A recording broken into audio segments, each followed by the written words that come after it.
What's going on, everybody? Welcome back to another episode of Pigskins and Pinfalls. I'm Dick Burns. And I'm Bobby Boomerang. I did it right this time. I did it right this You time. did. You Yeah, got it. Eight yeah. weeks in, we did it. Let's do it. 8 weeks in. It only took me 8 weeks. Finally figured it out. Right? Welcome back to another episode of Pigskins and Pinfalls, where we like to talk everything football and wrestling related. We got everything today covering from work. Now I gotta get through the opening sentences without stumbling over my words. That's the next challenge.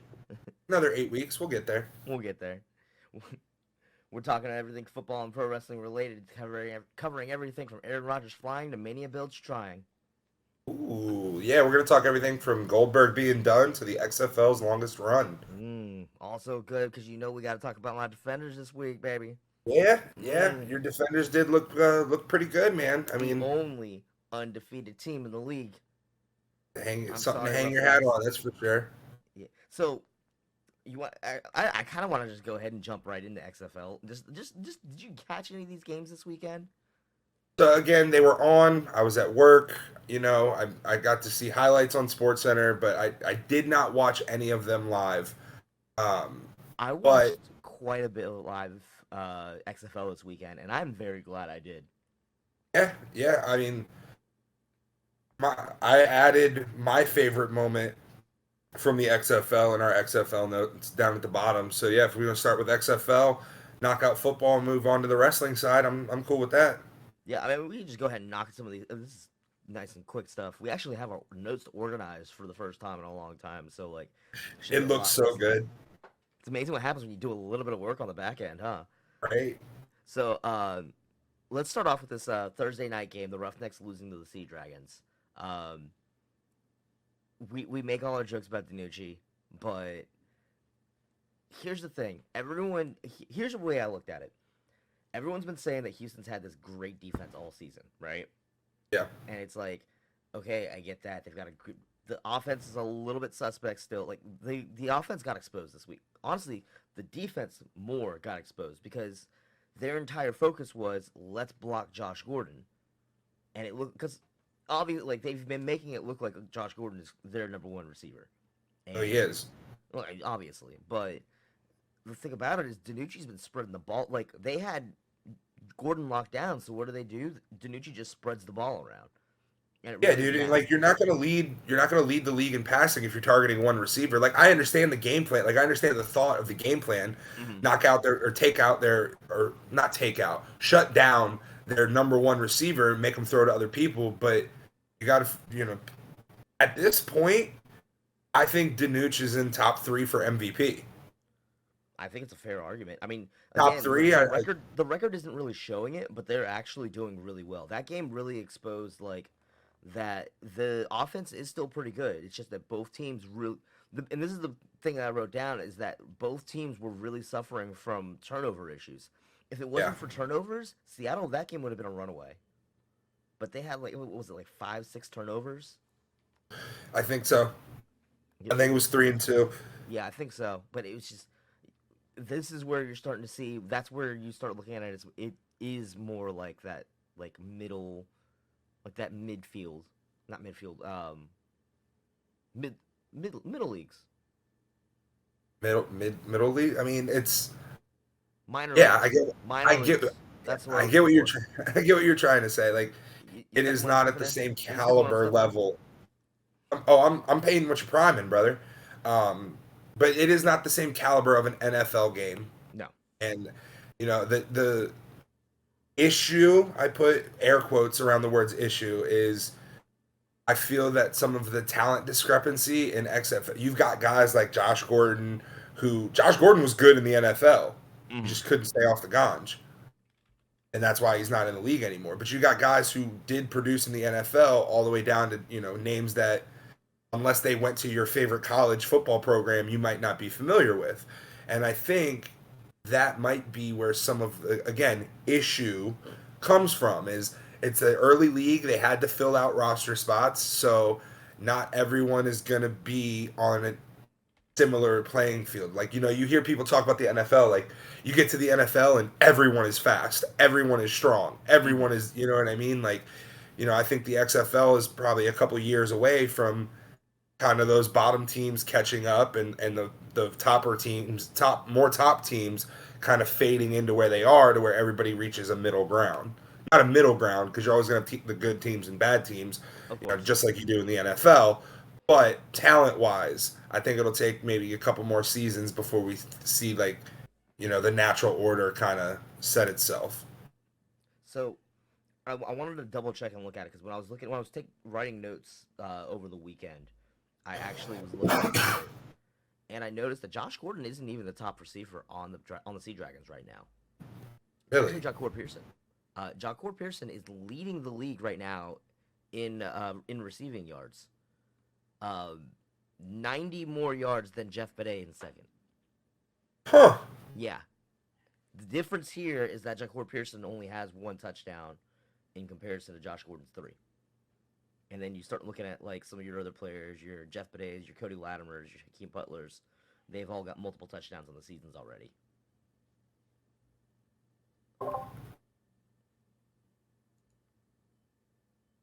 I'm not sure where that beep came from. What was it, me? I think it was me. Anyway. Anyways, yeah, but I mean, that game really would have been a blowout if it wasn't for the fact that both teams just kept turning the ball over. And because of it, it was just, it kind of turned into a mildly boring game. Not as boring as our other Texas game, though. Yeah. That was just bad. Like, you have 3 teams in Texas. Houston loses. They're the best team in the league. It's whatever. I mean, Seattle put in the work, and, like, okay, they cut the cheek a little bit. Right.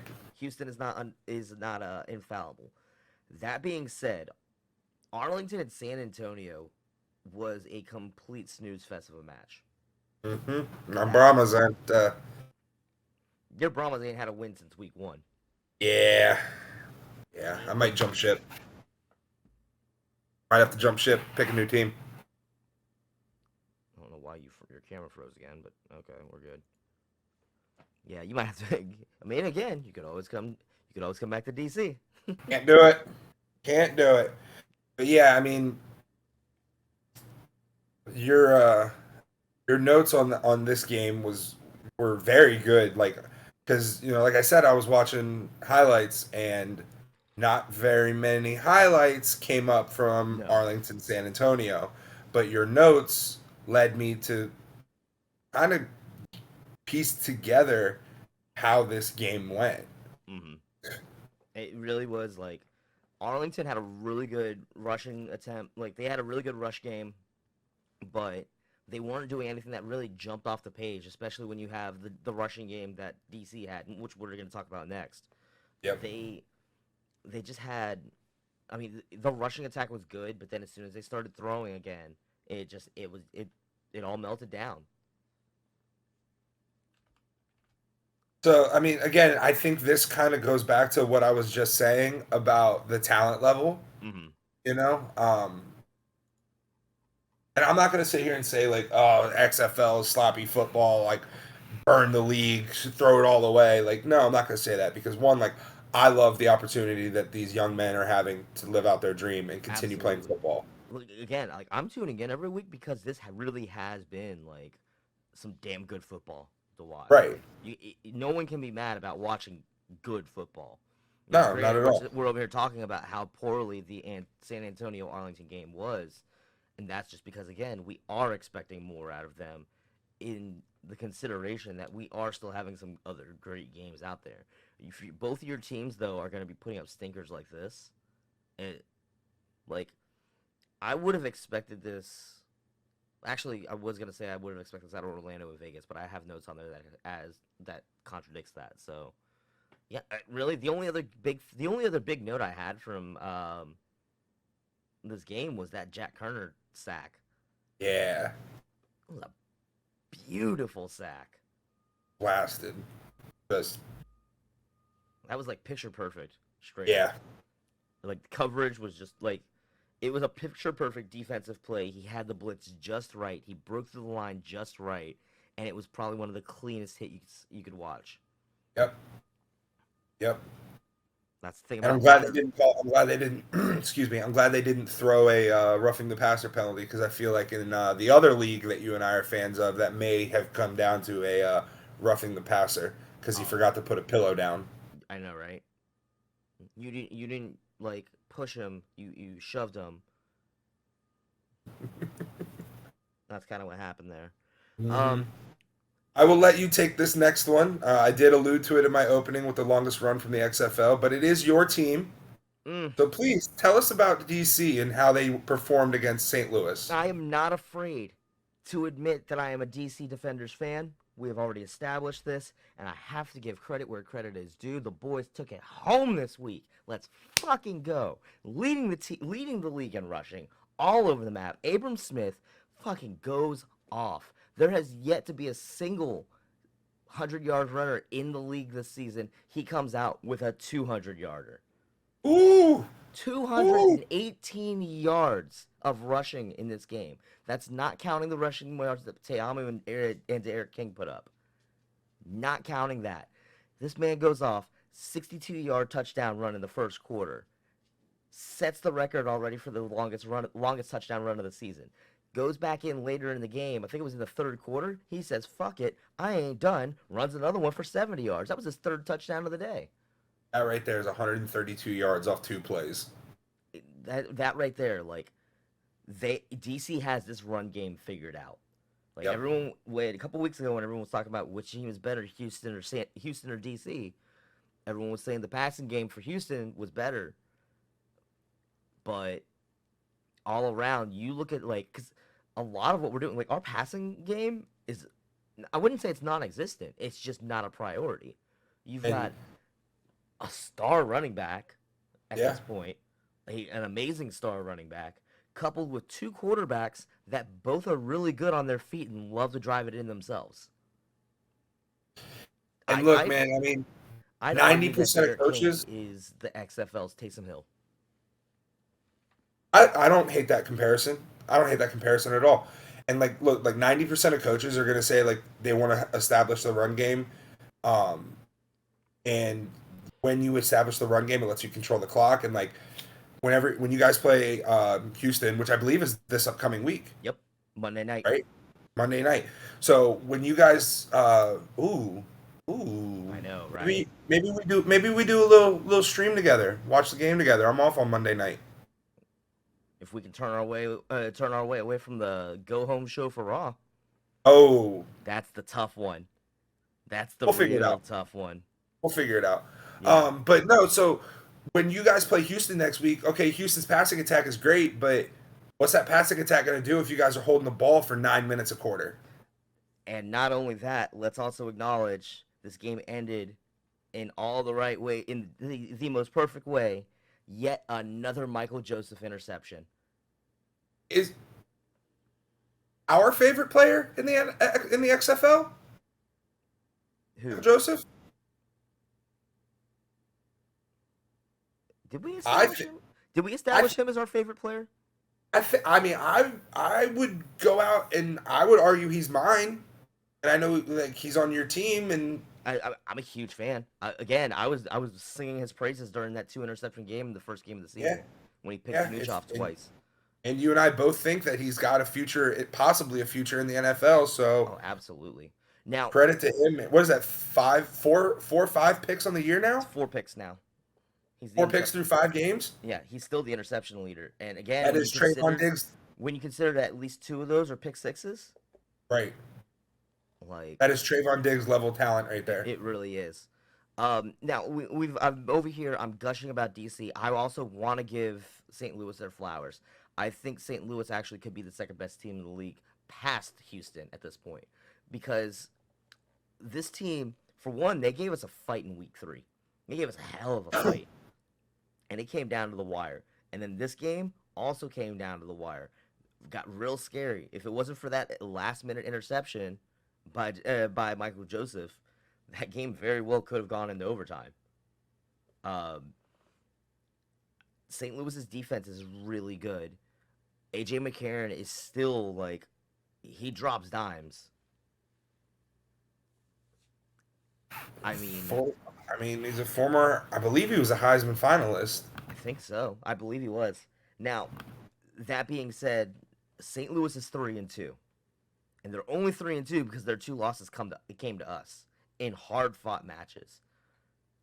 That really puts them in the discussion for being in the top of the division. I mean, in the top of the league, really. And the only disappointing part is the fact that St. Louis and DC are in the same division. Otherwise, I'd say that's our bowl game matchup. What's their? Do they have a name for their? Is it just called the XFL Championship game? I don't know. I think it's just Okay. I think it's just a championship game. Okay, I didn't know if they had a name or. I mean, obviously they're not going with Super Bowl, but Yeah, Superb Owl. the Superb Owl. And then But no, like I agree, man, because they're 3-2. Both their losses coming against DC, and they and were close losses.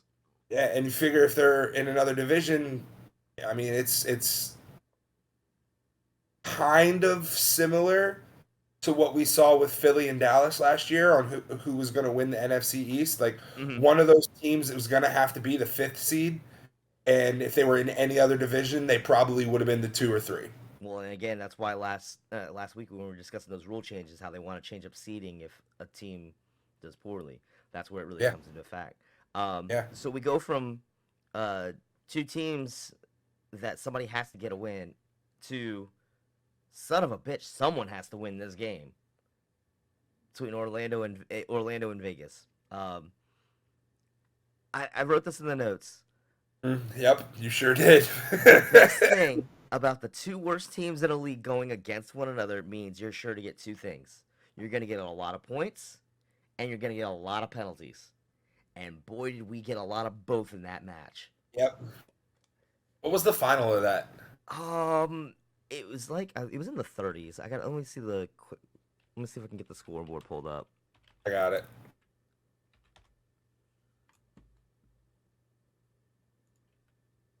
See who gets it first. Here it is. It ended 35-32. Look, man, if you like offense, if you like scoring, watching games and scoring points. Well, and again, so every time you see a game that has just complete sloppiness on the field but still puts up a lot of points, I always question, is it because of good defense or poor offense? Or wait, no, I think I said that Other way around. yeah, it's the other way around. Is it because Bad of good defense, offense good or offense. bad defense? Um Look, it's possible that both teams' offense is better than their defenses, and therefore neither defense could stop the other, and it came down to who had the ball last. Actually, that statement I was making was actually targeted. I wrote that down for the Arlington San Antonio game because it was all picks. I was like, Right. is that a sign of bad offense or good defense? It's the other way around for Orlando and Vegas. Some of the other things that I put down, um, Paxton Lynch looked good at first, and then for some reason he's immediately benched for the recently reinstated Quentin Dormady. That honestly, Dormady looked really good. Had to change up the playbook. Yeah, it, Literally. seriously, but like legitimately, like Dormady looked pretty good. He actually looked like he had something going for that team. Uh, but it was more so just because of the fact that again, you're playing against that very spotty Vegas secondary. Yeah. Like, I mean, look, you even put it in here. You're like, this is Quentin Dormandy's team. Like, mm-hmm.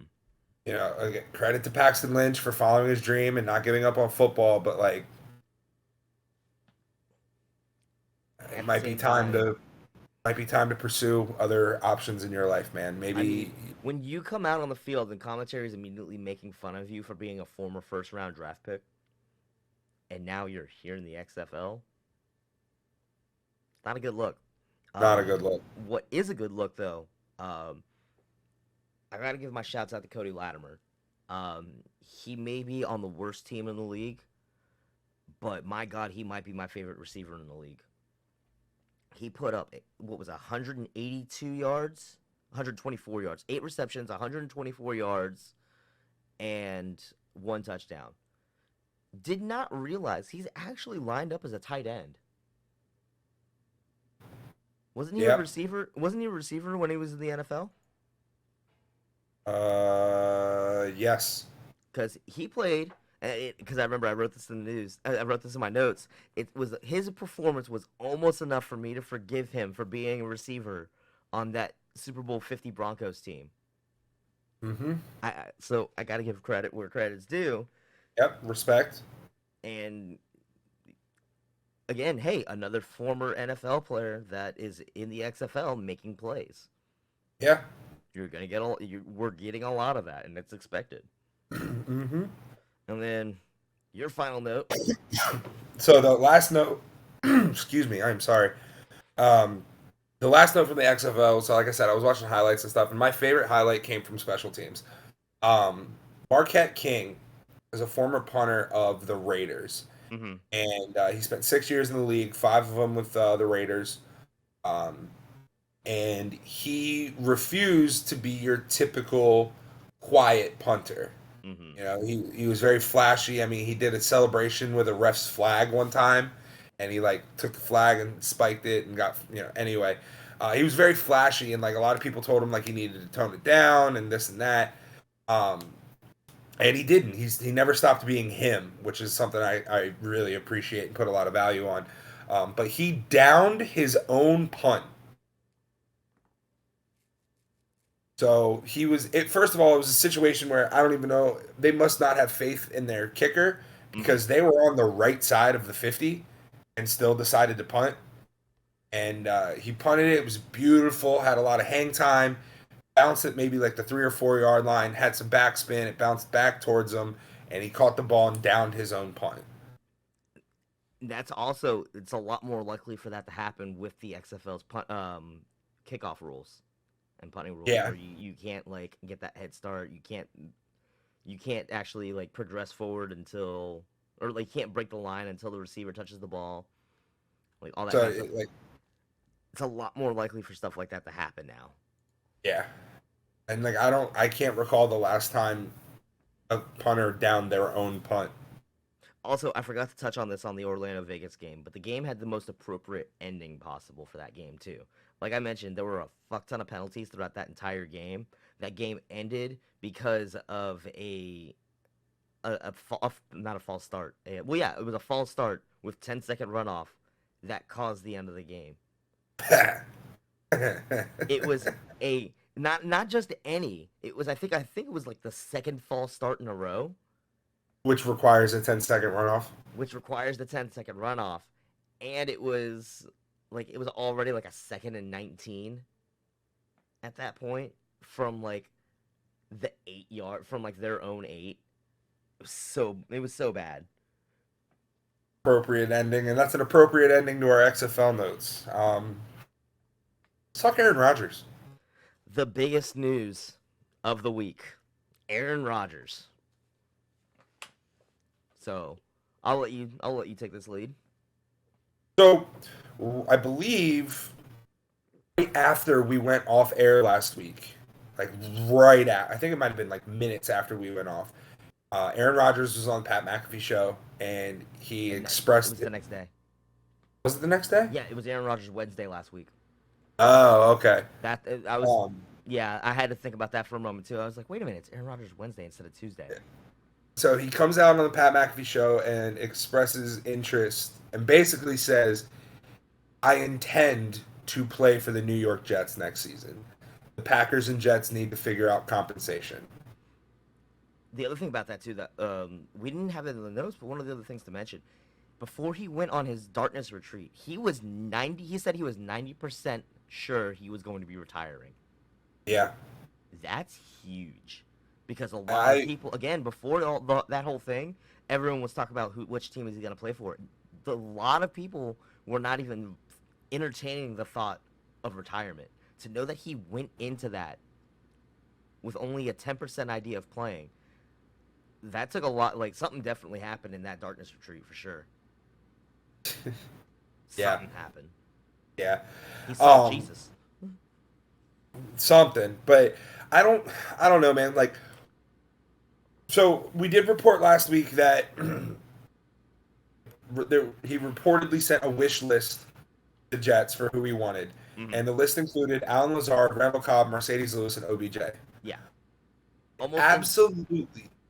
Go ahead. I was gonna say, I believe, like, I don't remember if it was part. No, I think it was right after we got off the air. The word came down about the Jets signing Alan Lazard, 4 years, Yeah, 44 mil. It was yeah, almost like instantaneously. yeah, Like one and report like, comes out, and then immediately Jets sign Alan Lazard. Oh, yep, there's a little yep, bit of truth to this. yeah. And like I find it absolutely hilarious that Aaron Rodgers always was saying like the Packers never got me weapons. They never got me weapons. And then the wish list he sends to New York is all of the weapons he has in Green Bay. I would Mercedes Lewis, Randall Cobb, and Alan Lazard are all Green Bay products. I would argue not as much Randall Cobb, because Randall Cobb at this point is more of a journeyman. I believe he's been on so many different Started teams. he started in Green Bay with Aaron Rodgers, True, and that is where he made his name. which But led to him getting opportunities on other teams. absolutely, but if you look at where's it at? Here we go. Stats. He's had, of course, he had them. I mean, obviously, he's had the majority of his years with the Packers. Obviously, Spent a 2011 year through with Dallas. 2018. Then he went to Dallas for a year. 2020 he played for the Texans, and then 2021 is when he comes back to the Packers. So I'm willing to rescind my statement. It was only those 2 seasons away from the Packers. Yeah, yeah. Um, and just, I mean, do you see the Jets being Super Bowl contenders? This year, Yeah, if they get Aaron Rodgers. if they get Aaron Rodgers and they hit in the draft again, with what few draft picks they have, if they hit in the draft again and fill out all the remaining holes, I think the Jets. I would not put them Super Bowl ready. Definitely in position to take the division. Playoff push. Absolutely a playoff push. They're a minimum wild card team at this point. I could agree to that because they were almost in the wild card this past year. They were, and let's They not were. forget again, they had the best offseason last year. Oh yeah, Hands the down. Jets won the draft. They won the draft. They won. I'd argue they won the offseason a little bit. Like the fact, like Yeah, again, we said it last week. Them having both Garrett Wilson and Sauce Gardner getting rookies of the year, like yeah. that's a statement. And let's also not forget that Zach Wilson. They asked him. They said, "What do you if the Jets bring in?" Excuse me. I'm so sorry. I do not know what's going on. Let me Sounding like one me. moment. Damn. They asked Zach Wilson. They said, "If the Jets bring in a quarterback next season, what is your plans?" And he said, "I'm going to make his life living hell every day in practice." I don't think Aaron Rodgers is going to give him the opportunity. Oh, if Aaron, a lot of people talk about GM Hmm. LeBron James. GM Aaron Rodgers is going to ship Zach Wilson out of there. Absolutely. He won't even think twice. Like Zach Wilson was like, I'm gonna make whatever veteran quarterback come in and hate his life, and then they go out and they start working on a deal for the one free agent quarterback that's gonna be able to look at Zach Wilson and be like, yeah, right, go fuck yourself, kid. Right. Zach Wilson said, "I'm gonna make his life miserable." Aaron Rodgers said, "Hold my beer." And I took that personally. Yo, for real. Or even better would be Aaron Rodgers being like, "Nah, keep him around." And every time Aaron Rodgers just makes a throw in practice, just like looks at Zach Wilson, gives him like a little wink. Just watch him Like that would consistently be get moved down the card. Let's see, because do they have? I want to pull it up. Their at depth chart. Flacco. Do they still have Flacco? Maybe. Well, I don't know if any news has been dropped on him. And I think is he still under contract?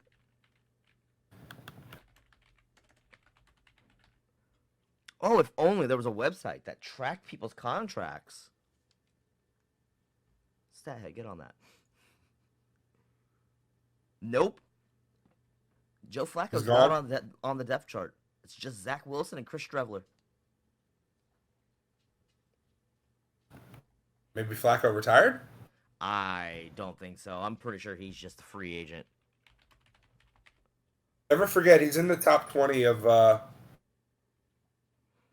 20 NFL passing yards of all time. It says he's still on the active roster, but it doesn't have him listed as whatchamacallit. Yeah, it says status active, New York Jets quarterback. Flacco joins surplus of QBs. Well, I just wanted. Nope, not watching the video. Sorry. Don't care. Anyways, yeah. Moving on. So a couple of the things about the whole Aaron Rodgers trade.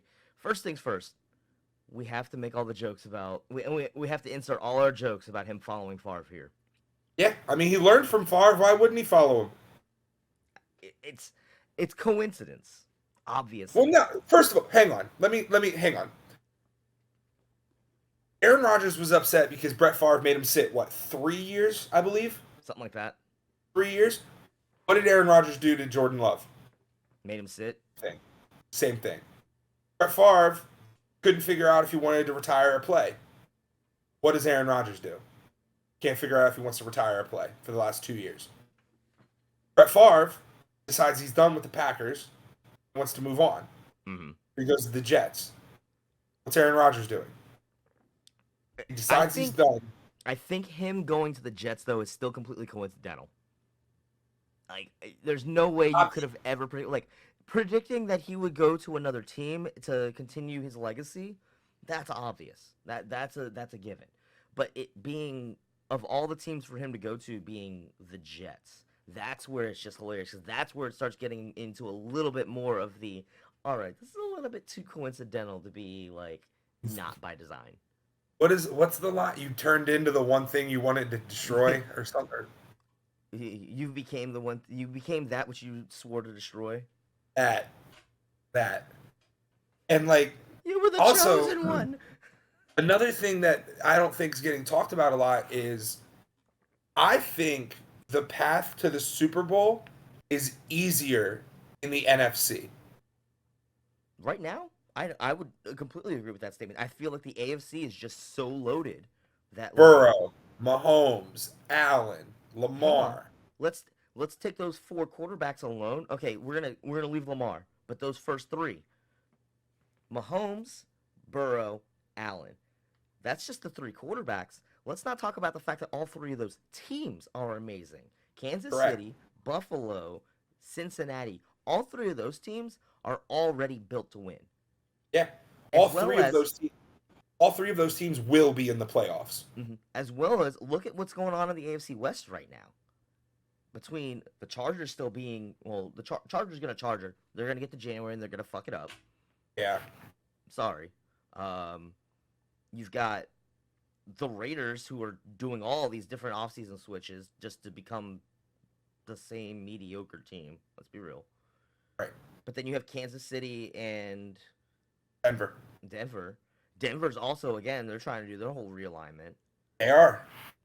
I mean, look at the South. Jacksonville still quietly becoming a force of nature. Houston is just in this Hoover mode. Gimme. Yeah, like all of these teams are out here, and let's not forget the AFC East, the division Aaron Rodgers wants to go to, that still has the Dolphins, who I think are a very good team. They still have the Patriots, who is still coached by Bill Belichick, arguably the greatest coach in NFL history. And the Bills. Oh my God, we get Aaron Rodgers versus Josh Allen twice. I hadn't even thought about that yet. Now, at the same time, I see the argument right now still, because I know I've been reading, obviously, a lot of the free agent moves. And there's a lot of discussion about who is going to, like just how all of Josh Allen's weapons keep disappearing. Do you think the Bills took a step back? Yes. Yes.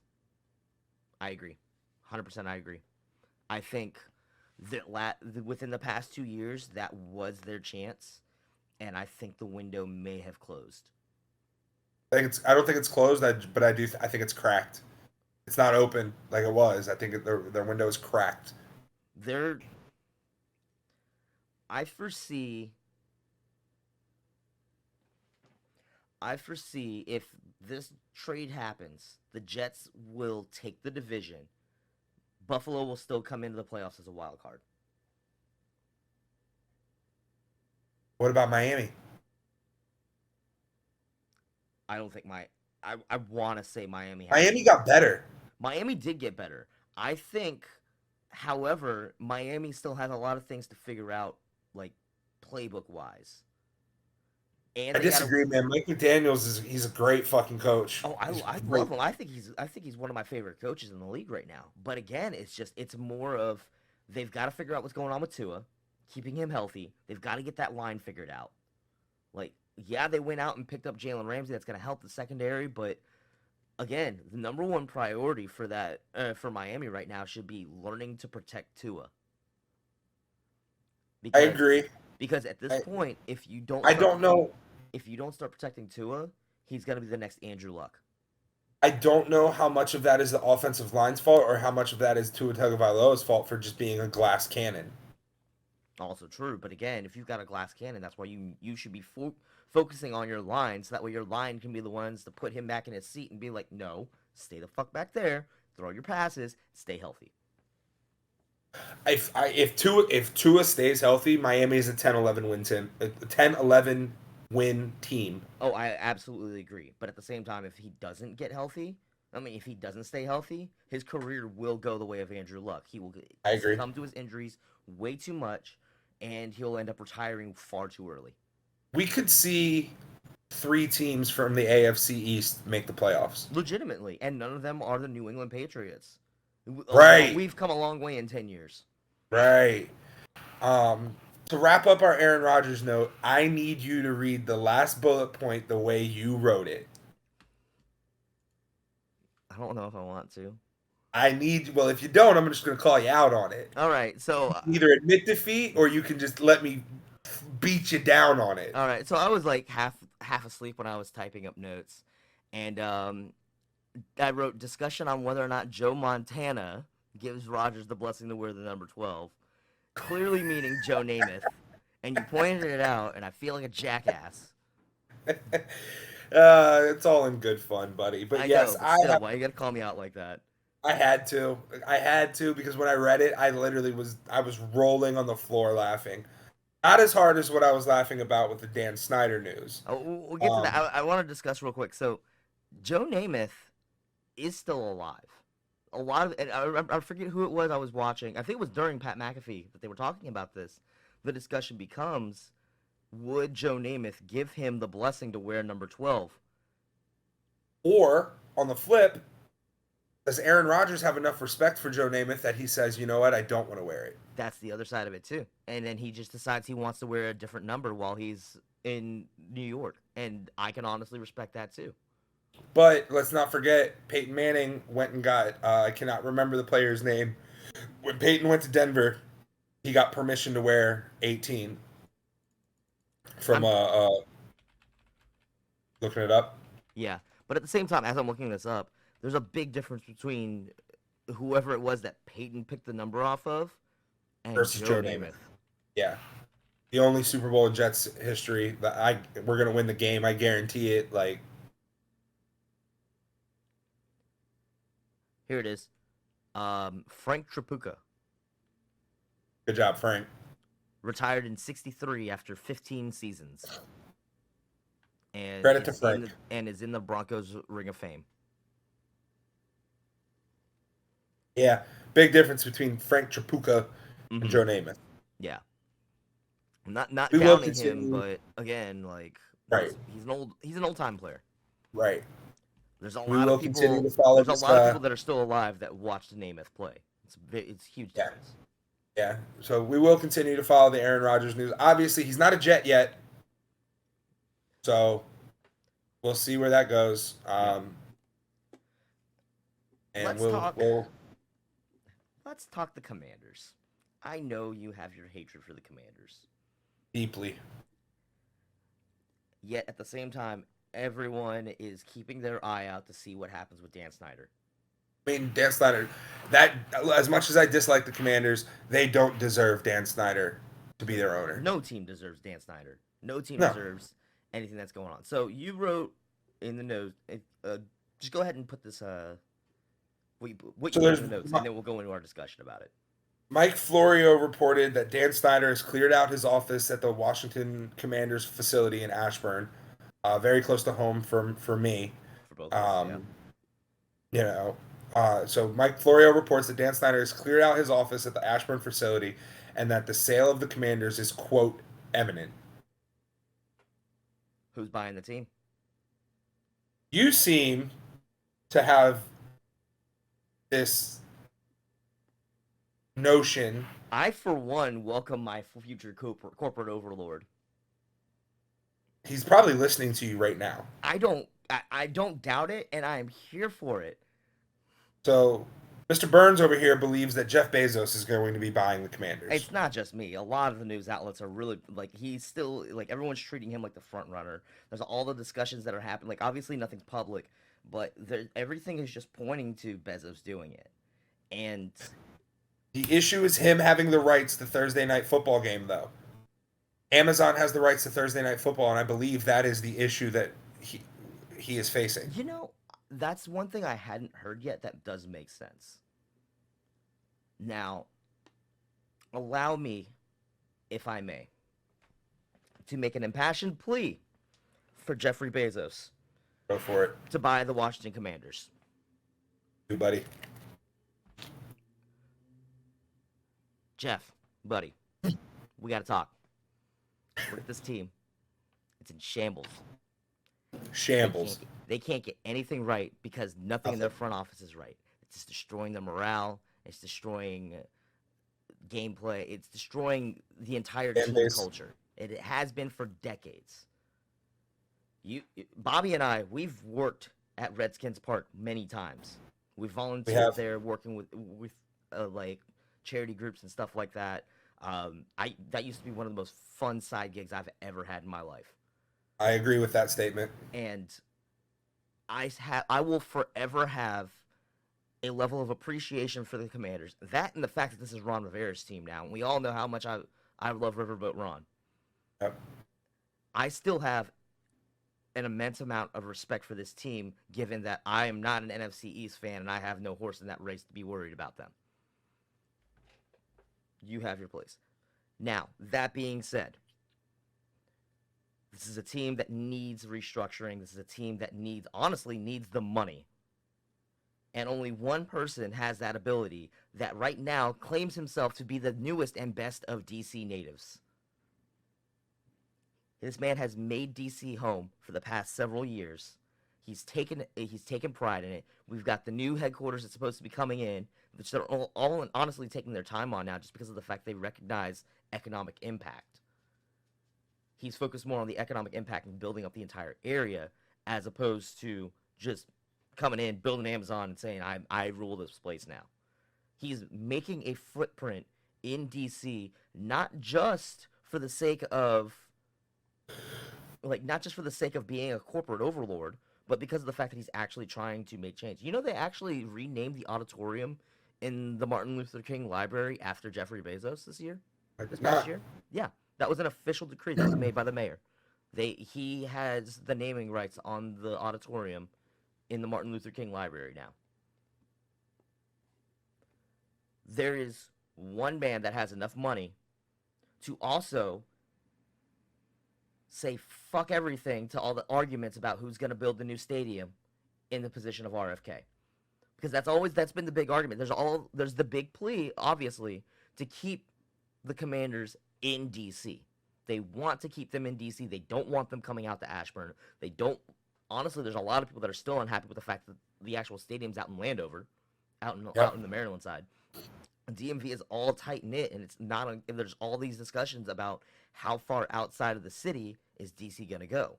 Why? Because they can't have where RFK is. Now, for those of you that don't know, this is going into the whole. This isn't even NFL related at this point. The big argument about building a new stadium where RFK is comes into who's going to pay for it, because who does the land belong to? Is it federal land that is protected under the federal, like the National Park Act or whatever it is that protects all the national monuments or whatever. The big argument is, does DC own that land or does the federal government own that land? Who can build on that land? Who's going to pay for that land? Who's going to pay for the development? There's only one person out here that has the money to say, fuck everybody, I don't care who's doing what, I'm going to build it. And his name is Jeffrey Bezos. Fair statement.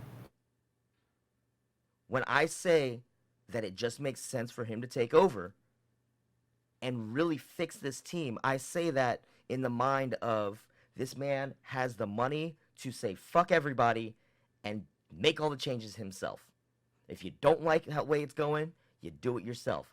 And honestly, come on, Jeffrey. You can do it. Go ahead. Put your back into it. Let's fucking go. Buy the Commanders. Fix this team. And then maybe, just maybe, DC will have yet another championship team that they can actually be proud of. Let's not forget, we're only 3 years removed from being the District of Champions. The Mystics, DC United, the Nationals, the Capitals, ain't but two missing. And I'm not counting on the Wizards to get a championship anytime soon. Wow, that was brings a tear to my eye, bud. That was a good plea right there. My only question for you is, what the fuck does Jeffrey Bezos know about football? Enough that he hosts Thursday night games. I don't know. Who's to say he's not? Who's to say he's not actually a massive football fan? That's fair. I don't really care who buys the Redskins. Or Commanders. I apologize. I, for one, just I don't want it to be Dan Snyder anymore, and that's as a Cowboys fan who hates the Washington football team with every ounce of my being. I grew up in that area. A lot of my friends are fans of Washington, and I do feel bad for them that they have to deal with Dan Snyder. Point blank, period. Yep. I think I've preached enough on the topic. Moving on, before we get into free agency stuff, one last thing of note here. There's reports that commish Roger Goodell is expected to get a multi-year contract extension at next week's owners meeting in Phoenix. I got a feeling we're going to be spending a lot of time talking about this next week. Yeah, I mean, obviously that's just reports, nothing concrete yet. Yeah, that's bound to happen during the week this week. It's probably going to be, I think they said it was projected to like Thursday, I think is the time frame they're looking at. Yeah. So Thursday we'll get the news on all that. We'll probably have the entire weekend to digest it. I wouldn't be surprised if we end up spending a good amount of time on that next week. We'll keep an eye on it. We'll report back to you when everything follows through with that. Yeah. Speed round? Speed round. Go for it. Free agency, thankfully, this week was a lot calmer. Nowhere near as many notes. We already mentioned, so just starting from off the top, we're going in order as all these news pieces drop. And again, this is whatchamacallit?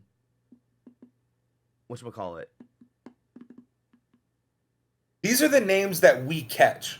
Yeah, these are the names that matter, not necessarily matter the most. These are the big name moves. We could spend all day long covering all the small moves as well, but I have a feeling nobody's going to care if a team re-signs a special teams player for $500,000. Right. Like, no offense to that special teams player, they deserve it. But again, like, we're focused on the big moves right now and their implications. So let's start with Tuesday. As we mentioned, right as soon as we got off the air, Alan Lazard signs $44 million deal with the Jets. And then right after that, Cowboys traded for Stephon Gilmore, a 5th round pick for Stephon Gilmore, former All-Pro. More enthusiastic. I can't tell how excited you are. A former All-Pro, former Defensive Player of the Year, and we got him for a bag of chips. A 5th round pick. I mean, this guy was literally, I believe, Pro Football Focus had him ranked as the 8th best corner last year or the year before. He still had a lot of years behind him. I mean, he is 32 years old, but that gives us depth at the corner. You pair him up with Trayvon Diggs, you're going to have to throw to one of them. I love the move. I think it really helps out our defense. I love it too. Speaking of AFC East maintaining some And strength in their defenses, James NFC Bradbury East. re-signs with Philly, and we'll go ahead and jump ahead too. Um, on Wednesday, word goes out that the Eagles. I just want to go ahead and tackle this whole thing because it actually jumps around quite a bit. It's the only one that jumps around. On Wednesday, reports come out that the Eagles were releasing Darius Slay. Yep. Less than 24 hours, Adam Schefter reports, yeah, that release was never made official, and they're possibly working on a new deal. By the end of Thursday, Darius Slay had signed a 2-year extension for $42 million. And a lot of the big discussion, again, was what's going to happen if they're losing so many big members of that secondary. They lost C.J. Gardner-Johnson. They managed to keep James Bradbury, and they managed to keep Darius Slay. So it's not perfect, but they're doing what they can to maintain as much of that secondary as possible for another Two run. out of three isn't bad. 2 out of 3 is not bad. Andy Dalton coming to Carolina. Yep. 2 years, 10 mil. I've been saying already, we need a little bit more. We need a little bit more veteran experience on this team because we're gonna be like, especially the past couple of years, we've been a really young team, not a lot of veterans. Like DJ Moore was probably our most tenured playmaker on the offense last season. Like your offensive line was probably your most senior people, but when DJ Moore, somebody that is still technically on like their 4th year of their contract, he's only 25. If that's your oldest playmaker on the team, then you need some veteran experience. Mm-hmm. And then we go out and we pick up Andy Dalton as a 2-year 10 mil to essentially be our backup. My question is, how much of that is because you guys actually wanted him, or how much of it is because he played for a divisional rival and he might be able to provide some insight on the New Orleans Saints? I think the way it looks right now is that Frank Reich is starting to surround himself, especially because we know that we're going for the number one. And this is what all the pundits are saying. We're setting ourselves up for success because whoever we pick up with, whichever quarterback we pick up with that number one spot, is going to have look at the tree that he's going to have behind him. Frank Reich, Josh McCown, Andy Dalton, and Jim Caldwell as a special assistant. That is you're putting this rookie in a position to succeed for sure. Yes, 100%. And like again, like if you're gonna have anybody for him to learn from as that clipboard holder, I would definitely take a former All-Pro. And hey, can we pause? We pause real quick. I have to take this. Yeah, go ahead. A few moments later.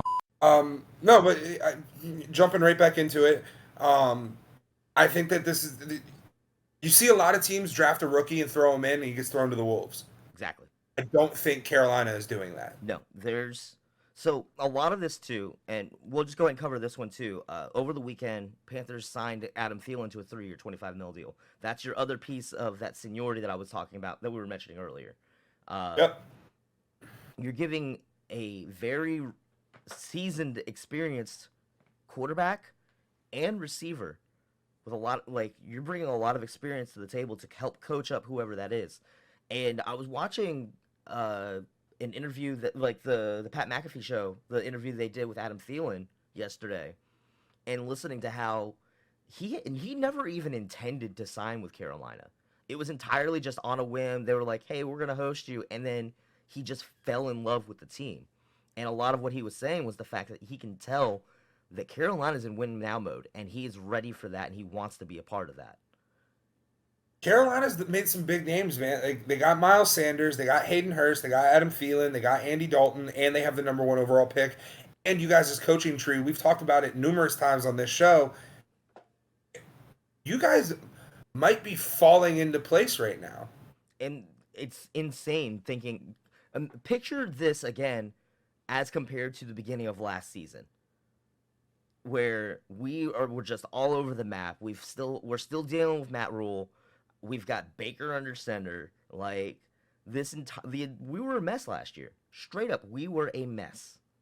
Yep. And if you would have told me that a year later we would get rid of that we would have gotten rid of Robbie Anderson, Christian McCaffrey, Check. Mike, stop fucking around. Let's go. There we go. If you were to tell me at the beginning of last season that Carolina would get rid of, can you please check? Much better. Anyways, if you would have told me at the beginning of last season that we would get rid of Christian McCaffrey, Robbie Anderson, and why am I Matt blanking Rule. on the third name?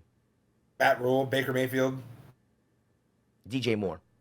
Duh. indeed, yeah. Duh. If you would have told me that we would have gotten rid of all three of those and we would be entering the next season better than we were, I'd have called you fucking insane. Just by saying Yeah. we were getting rid of Christian McCaffrey. But it happened. Yep.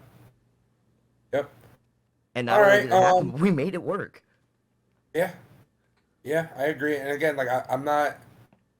I like a lot of what Carolina's done this offseason. Mm-hmm. I like a lot of it. Moving on. Yep. Jeff Wilson re-signed with Miami for 2 years, max value at $8.2 million, keeping the running back room intact. I forget. I don't know why it's not there, but originally it had on the line before that was mentioning how they had also re-signed Raheem Mostert. Yeah. That happened the same day. I don't know why that line got missing from the notes, but I remember that was like, oh, that's why I put also re-signing, because they actually maintained both Raheem Mostert and Jeff Wilson. I saw Rashad Penny on the sheet, and I was just like, wait a minute. Yeah. Keeping the running back room intact. They still got Tyreek. They still got Jalen Waddle. Again, man, don't count out Miami. Miami once again is going to hinge entirely on can Tua stay healthy. Tua, absolutely. The Cowboys re-signed Leighton Vander Esch to a 2-year, $11 million deal. Ow! For all my Cowboys fans out there. I think that's big for two reasons. One, Leighton Vander Esch had a hell of a season last year. And two, that's Micah Parsons' buddy. Micah Parsons, I don't want him to leave after his rookie contract. You keep everybody in Dallas. That makes Micah Parsons happy to keep Micah Parsons in Dallas. I like it. I think it's a really great point. I'll let you take the next one. Colts released Matt Ryan. That's really all I had to put was Colts released Matt Ryan. LOL. I'm so surprised. I never saw this coming. I can't believe it. Whoever would have guessed? Do you think he gets another job? Honestly, no. I think he retires. I think he gets another job if he's willing to be a backup. That's the best way to put it. If he's willing to be a backup, he'll have a job. Otherwise, I think he calls it a career. Yeah. He's been in the league since like what, 2002, 2003? No, that's way wrong. They still had Michael Vick back then. I want to say 06. 06 sounds right. 2008. Oh wait. It's still a hell of a career, man. Hell of a career, yeah. That's 13, 14 years. Let's not forget that he was, and I forgot about this, he is a former MVP. I did not forget about that. But yeah, he's a former MVP. I forgot that he was an MVP that one year. Yeah, he's part of the largest blown lead in Super Bowl history. He's part of the largest. We're never going to forget that one.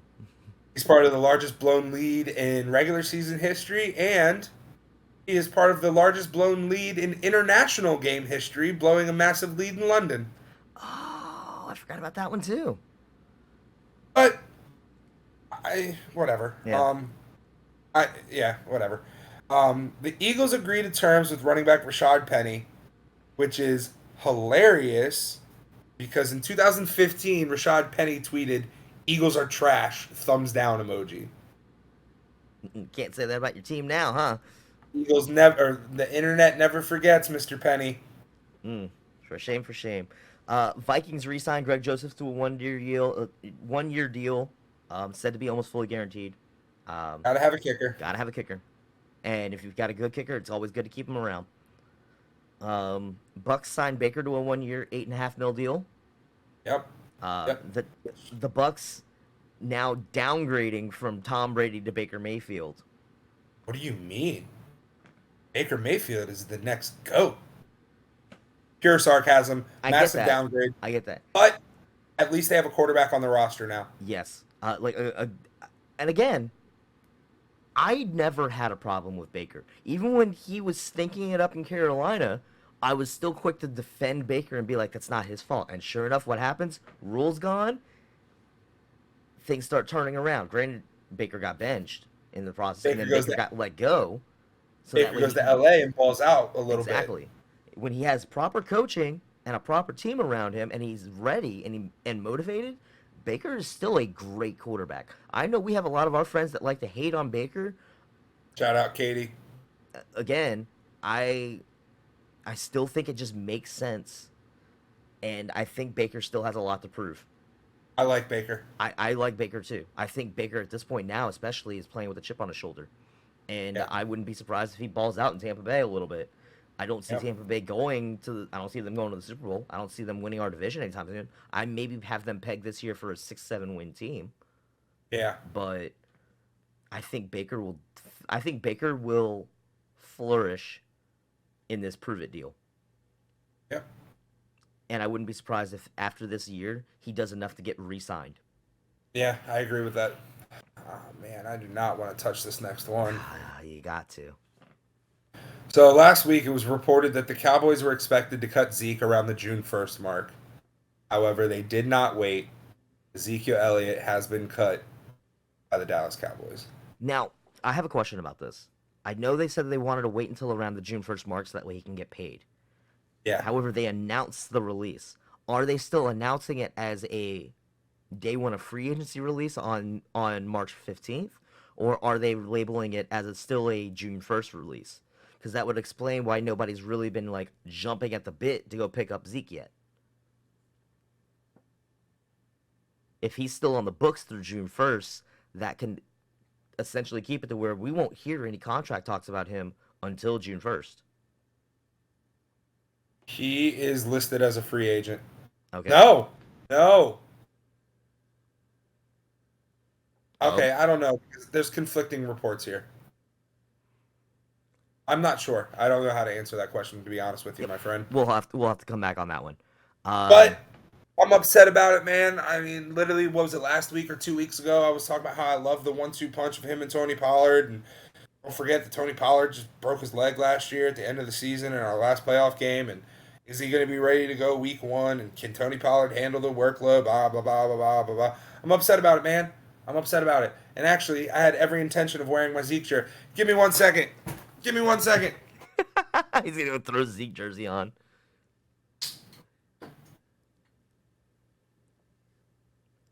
You're making this episode difficult for editing, but okay. What?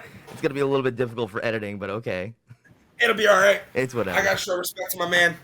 I never bought a white jersey before. Yeah, exactly. You know what's funny? I still was supposed to make my Christian McCaffrey jersey my first white jersey this season. Yeah. This past season, and it didn't happen. This jersey here will probably end up having to get framed and hung up on a wall because, look, man, I love Zeke. I've talked about it enough on the show. I don't want to spend too much time on it because we are on a bit of a time crunch today. Yep. I'm sad. I hope he gets an opportunity to play. I hope he balls out. We had a huge discussion about this in our fantasy football group chat. Yeah. We had a huge, because I was just like, at the same time, like, let's acknowledge Zeke leaving Dallas is nothing bad. This is the end of his contract, or not. Excuse me, not the end of his contract, just the end of the road for them. They recognize that they have something really good with Pollard, and they are sticking with Pollard. Nothing against Zeke, but at the same time, like if you have the younger, fresher product that's putting in massive numbers like that, at that point you're just a cap space casualty. And at that point, it's still like we were having this discussion about it. It's like we're not mad about it. Like we're not entirely mad. It's bittersweet, but it's very bittersweet. But we know that wherever he goes, he's gonna get paid, and he's gonna get paid well.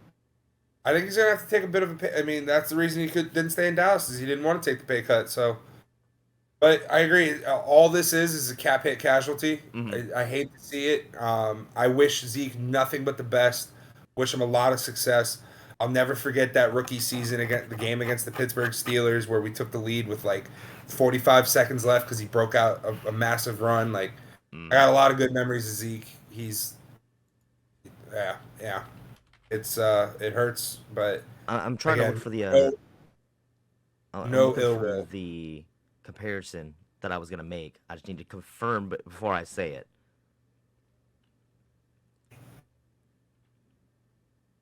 This is, and I'm gonna make a real like brave statement here. This is kind of similar to when Adrian Peterson left the Vikings and then went out and tried to find his own way after that. Still putting great numbers for a number of different teams, Yeah, but at that point it was recognized that he was more of a utility player in a split backfield, which I think is yep, where Zeke's at this point in his career. I would agree. So, thanks, Zeke. Appreciate you, man. Love you. Salutes out. Salute. Um, we already touched on all the Panthers moves. We signed Miles Sanders, 4 years, 25 mil. Hayden Hurst to a 3-year contract. Adam Thielen over the weekend to a 3-year contract. I still think that the Panthers are overpaying for some of these picks, but I do like them. Yeah. Yeah. So Um, specifically, and I remember writing this in the notes. I don't know why I didn't have it in there anymore, but uh, Jamal Williams also signed with the Saints for 3 years, $12 million. it's in the notes. Well, we have that, but I didn't have it in the notes that giving Miles Sanders almost twice as much is where it becomes suspect. If Jamal Williams is getting $4 million a year, and we're turning around and we're giving Miles Sanders almost like $6 to $7 million a year, it feels like we're again. I was saying this last week with like with the number 1 draft pick trade. I feel like we're overpaying for a lot of the stuff that we're doing. Carolina's not afraid to spend money, is what it seems like. I agree, and again, with Tepper being the second richest owner in the league right now, we see what the Broncos are doing with that Walmart money. Yeah. Like, there's no reason Yeah. to say that we can't be throwing our dollars around too, especially if we have it, and people are interested in coming. So, if that's the case, And let's not forget Jamal Williams was the touchdown leader last year. that's exactly why I use that as a comparison because they got signed the same day into the same division, and Jamal Williams was the touchdown leader. Yeah. Compare that to Miles Sanders. Miles Sanders was a great hand last year, but he wasn't really popping off the stat sheets for anybody. Yep. And it could just be a matter of again, it could be a matter of just positioning and Yeah. how it goes. You never know. Yep. Juju signs with the Patriots on a 3-year, $33 million deal. I don't care. I don't care either. Okay. We've already Eagles established the Patriots are going to be the bottom of that division. Again, Eagles re-signed Fletcher Cox for 12th seasons, getting $10 million for the year. Good for him. get paid. Like, one of the best defensive linemen in the league over the past Yeah. decade for sure. Yeah. Lions signed David Montgomery for 3 years and $18 million, trying to replace Jamal Williams. Makes sense. Yep. And again, Montgomery's a great hand. He deserves to get paid. Yep. This is Talk to me about PJ Walker. Yeah, so PJ Walker, the Panthers held off on signing a tender for him. He is scheduled to be I want to say an unrestricted free agent by that, but they did say that they are open to letting him return to making a return. If he does Yeah. return, he's obviously going to be our third stringer. Yep. He's obviously going to sit behind Andy Dalton. But it's more of we're welcome to bring you back onto the team in some way, shape, or form because you have been a good hand for us. He put up some really good games last year. Those few Yeah. games that he started, he actually put up some really good numbers. And I mean this in no disrespect, none whatsoever, because I like PJ Walker. I think some of the potential of him coming back would be fan service also. A little bit, yeah. And I think I was literally going to say it's more of a show of faith from the team of being like, we have the utmost love and respect for you. We would love to keep you around, even if Yep. he ends up just being a practice squad guy. I'm sure that there's just so much love between the two that it's just like, why not? Yep. Let's not forget PJ And- Walker, a former DC Defenders quarterback. Yep. The Bengals signed offensive tackle Orlando Brown to a 4-year, $64 million deal. He fumbled the bag, bro. Bro, so badly. He The could have Chiefs had, offered him what was it, 6 years, 130 mil was what they were something like offering him that, during the offseason last year. and he turned it down, and now he's going to Cincinnati for 4 years, $64 million is still a lot of money. It's Yeah, nothing to shake your nose at. he But would yeah, have been the highest paid offensive lineman had he taken the he, he deal shot last he year. shot himself in the foot. He really did. And then on top of that, while we're at it, over the weekend, Bengals left tackle Jonah Williams actually requested his trade in light of the Orlando Brown signing. Yeah, So I mean, I get it. yeah, Makes sense. if you're gonna go bring someone in Although that's I gonna be would paying that like, much more, like for me personally, I would like to see him stay and be like, nah, fuck that. That's my position. But it won't happen. yeah, It you're won't not happen. paying someone 64 mil to sit the bench. Exactly. Um, Oh, Dolphins also signed Braxton Berrios. That's just a. love that. I like it. I like it. I think They are scary fast at wide receiver, man. Waddle, Barrios, and Tyreek Hill. it's dirty. It's just dirty. Yep. The Bears signed 1-year deals for both Deontay Foreman and Robert Tonyan. So they Yep. lose David Montgomery, they get Deontay Foreman. I'd say it's about an even exchange there. I'd agree. And then Tanya coming in from the Giants Giants. or Giants, wow, Packers. Packers. I saw the G in my head and I was just like, the Giants. No, that doesn't sound right. Packers. Packers. Packers. Packers. Marcus Mariota signs with the Eagles for 1 year and 5 mil. What do you think? He ain't playing. He's backing up. He's Although, backing up Jalen. although, if anything happens to Jalen, Mariota is a mobile quarterback. You won't have to change your offense too much for him to come in and play. It's an upgrade from It's not a Gardner bad Minshew, backup. Yeah. which I don't think we have it in the notes, but Gardner Minshew signing a deal with the Colts. That was a thing. Interesting. Yeah, that was a thing. He's signing with the Oh, Colts. oh my God, he's getting Gardner Minshew on the Pat McAfee show. Oh my god, that would be great. That would be great. That would be amazing. Let's do it. Jim, call up. Let's go. Talk about Jordan Williams. The Cowboys also traded for Brandon Cooks. Fifth round this year, seventh round next year. Love that backup. That's actually 49-year-old. He's now one of the most traded players in NFL history. Went from the Saints to the Patriots to the Rams, the Rams to Texans, and Texans to Cowboys. I was gonna say the Titans should have been in there somewhere, but that was Robert Woods. So yeah, but Brandon Cooks coming to Dallas, I like that. I do. That does make me wonder what that means for Michael Gallup. Who's going to be our 2? Who's going to be our 3? But that's a good problem to have. Yeah, that definitely. I can think of worse situations to have. Texans give Laramie Tunsil a 3-year extension. He's sticking around. Good for him. 75 mil, 50 mil. Gas guaranteed. mask approved. What's that? Gas mask approved. Gas mask approved. For those of you who don't know what I'm talking about, Google Laramie Tunsil and gas mask. I forgot all about that. I can't believe you said that one. I forgot about that. We mentioned the Panthers signing Thielen. Lions signed C.J. Gardner-Johnson. CJGJ. CJGJ. I think that the Lions desperately needed help in the secondary last year, and this is a great move to make. Yep.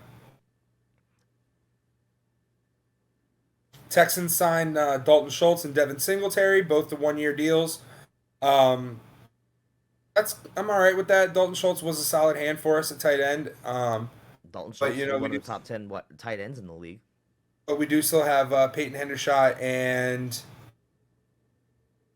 oh my God, Wait for it. Wait for it. yeah, sorry, I am drawing a blank. It's all good. Cowboys tight end depth chart.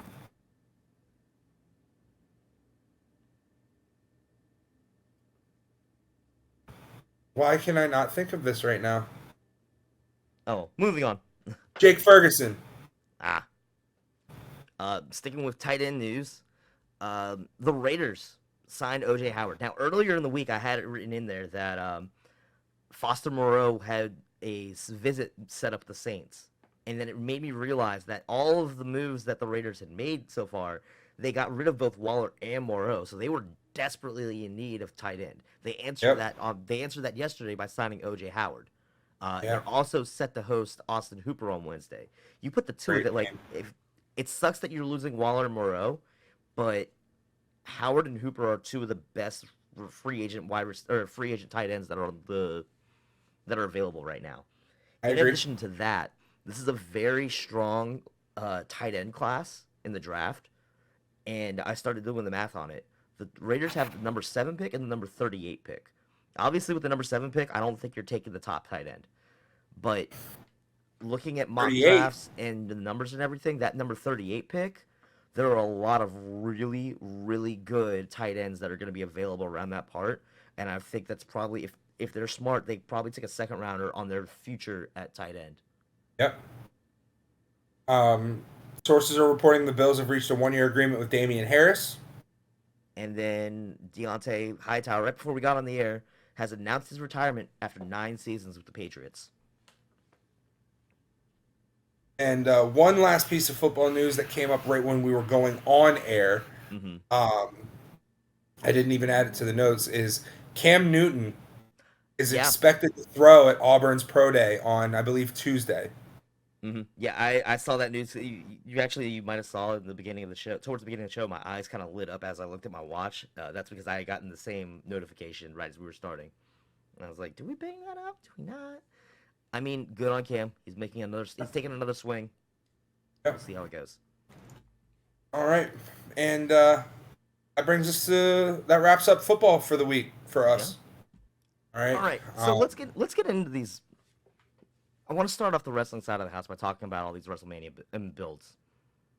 Or lack thereof. Or lack thereof. So I wrote this in the notes as a dichotomy on how to build a WrestleMania match. Because we are seeing the complete spectrum of ways to do things right and ways to do things wrong. Yep. I want to start off with obviously the best build that we have going into Mania. And I would argue it's not Cody Roman, but KO and Sammy versus the Usos. Yeah. We're finally getting the traction we've all been waiting on. They've been doing the whole will they, won't they thing. I'm not ready to be your teammate again. I'm not ready. Maybe we're ready. Are we ready? And then Friday night, we finally get the image of the two of them making amends and hugging it out in the ring. Yep. Love that. Heavily weakened by making it a whole, like, Cody had to talk them into it thing. But we'll take what we can get. Now, it's obvious that this is going to be the best build going into Mania. This is the biggest set of long-term storytelling that they've done it in basically in WWE history. I would argue it is the best storyline that they have, the best long-term storyline they have ever done at this point. Yeah. The only other one that comes to mind is Austin McMahon. The only other ones that come to mind, like obviously Austin McMahon, Randy and Miss Elizabeth. I was gonna say Randy and Hogan was gonna be one. And I feel like I'm missing. And then obviously like the whole corporate ministry. Well, no, because even the corporate ministry thing got tied up into. That's the whole Stone Cold storyline. Like Anyway, this is probably the best bit of long-term booking they've done since Gargano Ciampa. yeah, and that wasn't on the main roster, so Exactly. So it's taken its time. They've hit all the right notes at all the right time. And last night when they opened Raw together, like the chemistry of having the two of them on air together just felt so natural. Obviously, because again, they're the best of friends and they have been for over 20 years. But right. that's again more of a statement of, hey, like the crowd is behind this because it's entirely natural. Mm-hmm. Now, comparing that to some of the other builds that we have going on in the WWE, it's just you see the complete opposites of that. Yep. The one I put highlighted especially was the feud right now between Charlotte and Rhea. Now, granted, we finally got some swinging on Friday night, but again, this was 2-3 weeks too late. Yeah. So Friday night, Charlotte comes out, cuts this whole promo about oh, back in the day, it was the Rhodes challenging for a title and the Flair's defending the title, and now look at it, it's the Rhodes challenging for the title and Flair's defending the title. It starts playing into this whole, like, again, legacy thing. And then Rhea comes out and starts talking all her shit, and Charlotte's like, you're doing this because you need to win against me. And Rhea's like, yeah, you're right, I need to beat you, but I don't need to explain to you why. And I'm sitting here thinking in my head, the line is right there. All you had to do to really kick this thing off. You're right, I need to beat you because I don't have my family name to fall back on. It was right there. With Dom standing right next to her, With like, Dom standing right next to her while he's doing this whole deadbeat dad thing that he's forcing down everybody's throat, it makes it a little bit hypocritical. It makes it a little bit more heelish. It was Yep. right there. Why didn't you take the shot? Because again, that's been the whole thing. And like essentially they were basically building it up on they're taking a dig at her being a Flair. So Yeah. why not just go ahead, go all in on it, and just be like, yeah, we don't have we don't have your family name to rely on. You don't have to make it like a daddy thing or anything like that. You don't even have to make it about your father. You could just be like, I don't have my family name to fall back on like you, and that Right. should have been enough. That should have been enough to do it. So then Dom's over here running his mouth as well, and it's just like, come on, what are you doing? As well, not to mention the fact that they start this whole like Rhodes and Flair building in WrestleMania, and you have Dom and Rhea coming out to like talk their shit. It would have made all the more sense too to have Cody come out and be like, I hear my name getting thrown around about my family, especially when that's the big argument right now. Is Cody Is the arguing family about how stuff. everyone's trying to make it about his family? He had every right to come out during that segment and be like, an awful lot of talk about my father being thrown around again. And he could have been the one to look right at Dom and be like, you need to shut the hell up. And tell me that would not be a great match to build Mania to have Cody and Charlotte tagging together against Dom and Rhea. Yeah. Tell me that wouldn't be a amazing way to build the WrestleMania matches. If you had more time, if you had more weeks, you could definitely get that match off on television. Definitely work in a bunch of storylines. Like you could have done a lot with that. Should have pulled the trigger sooner. Now, since we brought Dom into this, let's talk about this Dom and Ray feud that we were building. We're still getting the whole we're still getting this whole thing of Dom consistently being like, "Oh no, you're a deadbeat dad. You deserve to be a deadbeat dad. Hall of Fame." It's like the third or fourth week. Right. Same thing over Please and over. get to the action. Like he's getting the reaction you want, but you're very quickly bordering on X-Pac heat at this point. I think they're waiting till the Hall of Fame, and I think if that's what they were going to do, they should have started the build later. That's for one, and for two. I mean, honestly, so last night on Raw they built it up to, oh, we're gonna do the whole thing again, and I'm gonna keep challenging, and then the whole Mysterio family's gonna be there on Friday night to watch me do the same thing over again. We know Yeah. because it's over and over again. It's just Dom comes out, challenges. Ray says he won't do it. Maybe throws in a couple insults, gets a couple barbs, but then still ends up walking away. There's no action. What gets me too is that they keep doing this whole, I have more respect. It would be a disgrace to fight my son. I'm sorry. My father and I have a really good relationship. And at the same time, when I was a teenager, my dad was not afraid to whoop the shit out of me. Yeah. All right? If you're the only thing that you're disgracing right now by not smacking some sense into your son is showing that right now, yeah, you're being a shit father because you're afraid of your son to take him out back behind the woodshed and put him in his place. Yeah. I mean, part of being a parent is putting your kid in a place when they're right or wrong. It doesn't matter your age. And if that's the case, and you're going to keep building it like this, then you find other ways to push the storyline without having to do the same thing over and over and over again, i.e., my example right there of doing Cody and Charlotte versus Dom and Rhea. It writes itself. It was right there. And you could have built every match in that segment without having to worry about a whole Dom and Ray facing off and Ray still refusing to, because it's getting really tired. Everyone knows it's coming. The smarts know it's coming. It's just a matter of how long is it going to take you before you get there. Get there. Right. And it's taking too long. I agree. I need to give props to 3 feuds that are technically on the undercard that are hitting all the right notes at all the right times as well. Seth and Logan, Theory and Cena, Brock and Omos. Brock and Omos, surprisingly. Yeah. Yeah. It's unfortunate that all 3 of these are undercard feuds, but they're all building at the right pace at the right time. Yep. Like Rollins and Logan Paul finally swinging on each other happened at the right time. The fact that they've been throwing barbs at each other on social media and in like public, on TMZ and shit, they've been building that properly, because you have a steady progression with the intensity rapidly going up until it gets to the point where now every time they're on screen, it's on site. Yep. The Asuka and Belair feud, same thing. It's 2 or 3 weeks too late. They spent way too much time teasing the whole ha ha ha, Asuka's the murder clown. She just wants to do things because she's the murder clown. She doesn't give a fuck.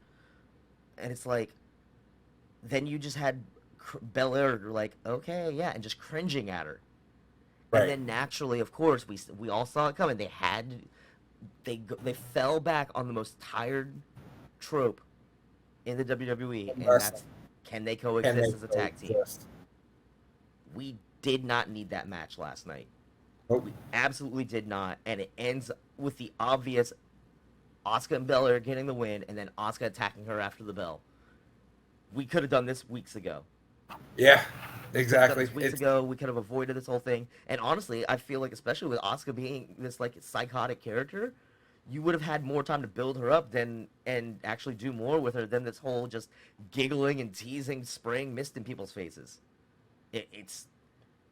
You're not building up Asuka to be a definitive challenger for the belt at WrestleMania, and right now it's making it almost seem like Bianca's going to continue her reign. So, I don't know. I don't know where we're going with that one. Yeah. So, 3 notes from NXT on that note, because I want to compare WrestleMania builds to Stand and Deliver builds. Because Stand and Deliver builds, of course, we just had Roadblock a couple weeks ago, and since Roadblock, everything again, you've got like 3-4 weeks to build to Stand and Deliver, and everything's moving like a fucking rocket. Yeah. Yeah. Like, not even the end of the show of Roadblock, you've got Braun calling out Carmelo. And now these two, it's moving into place.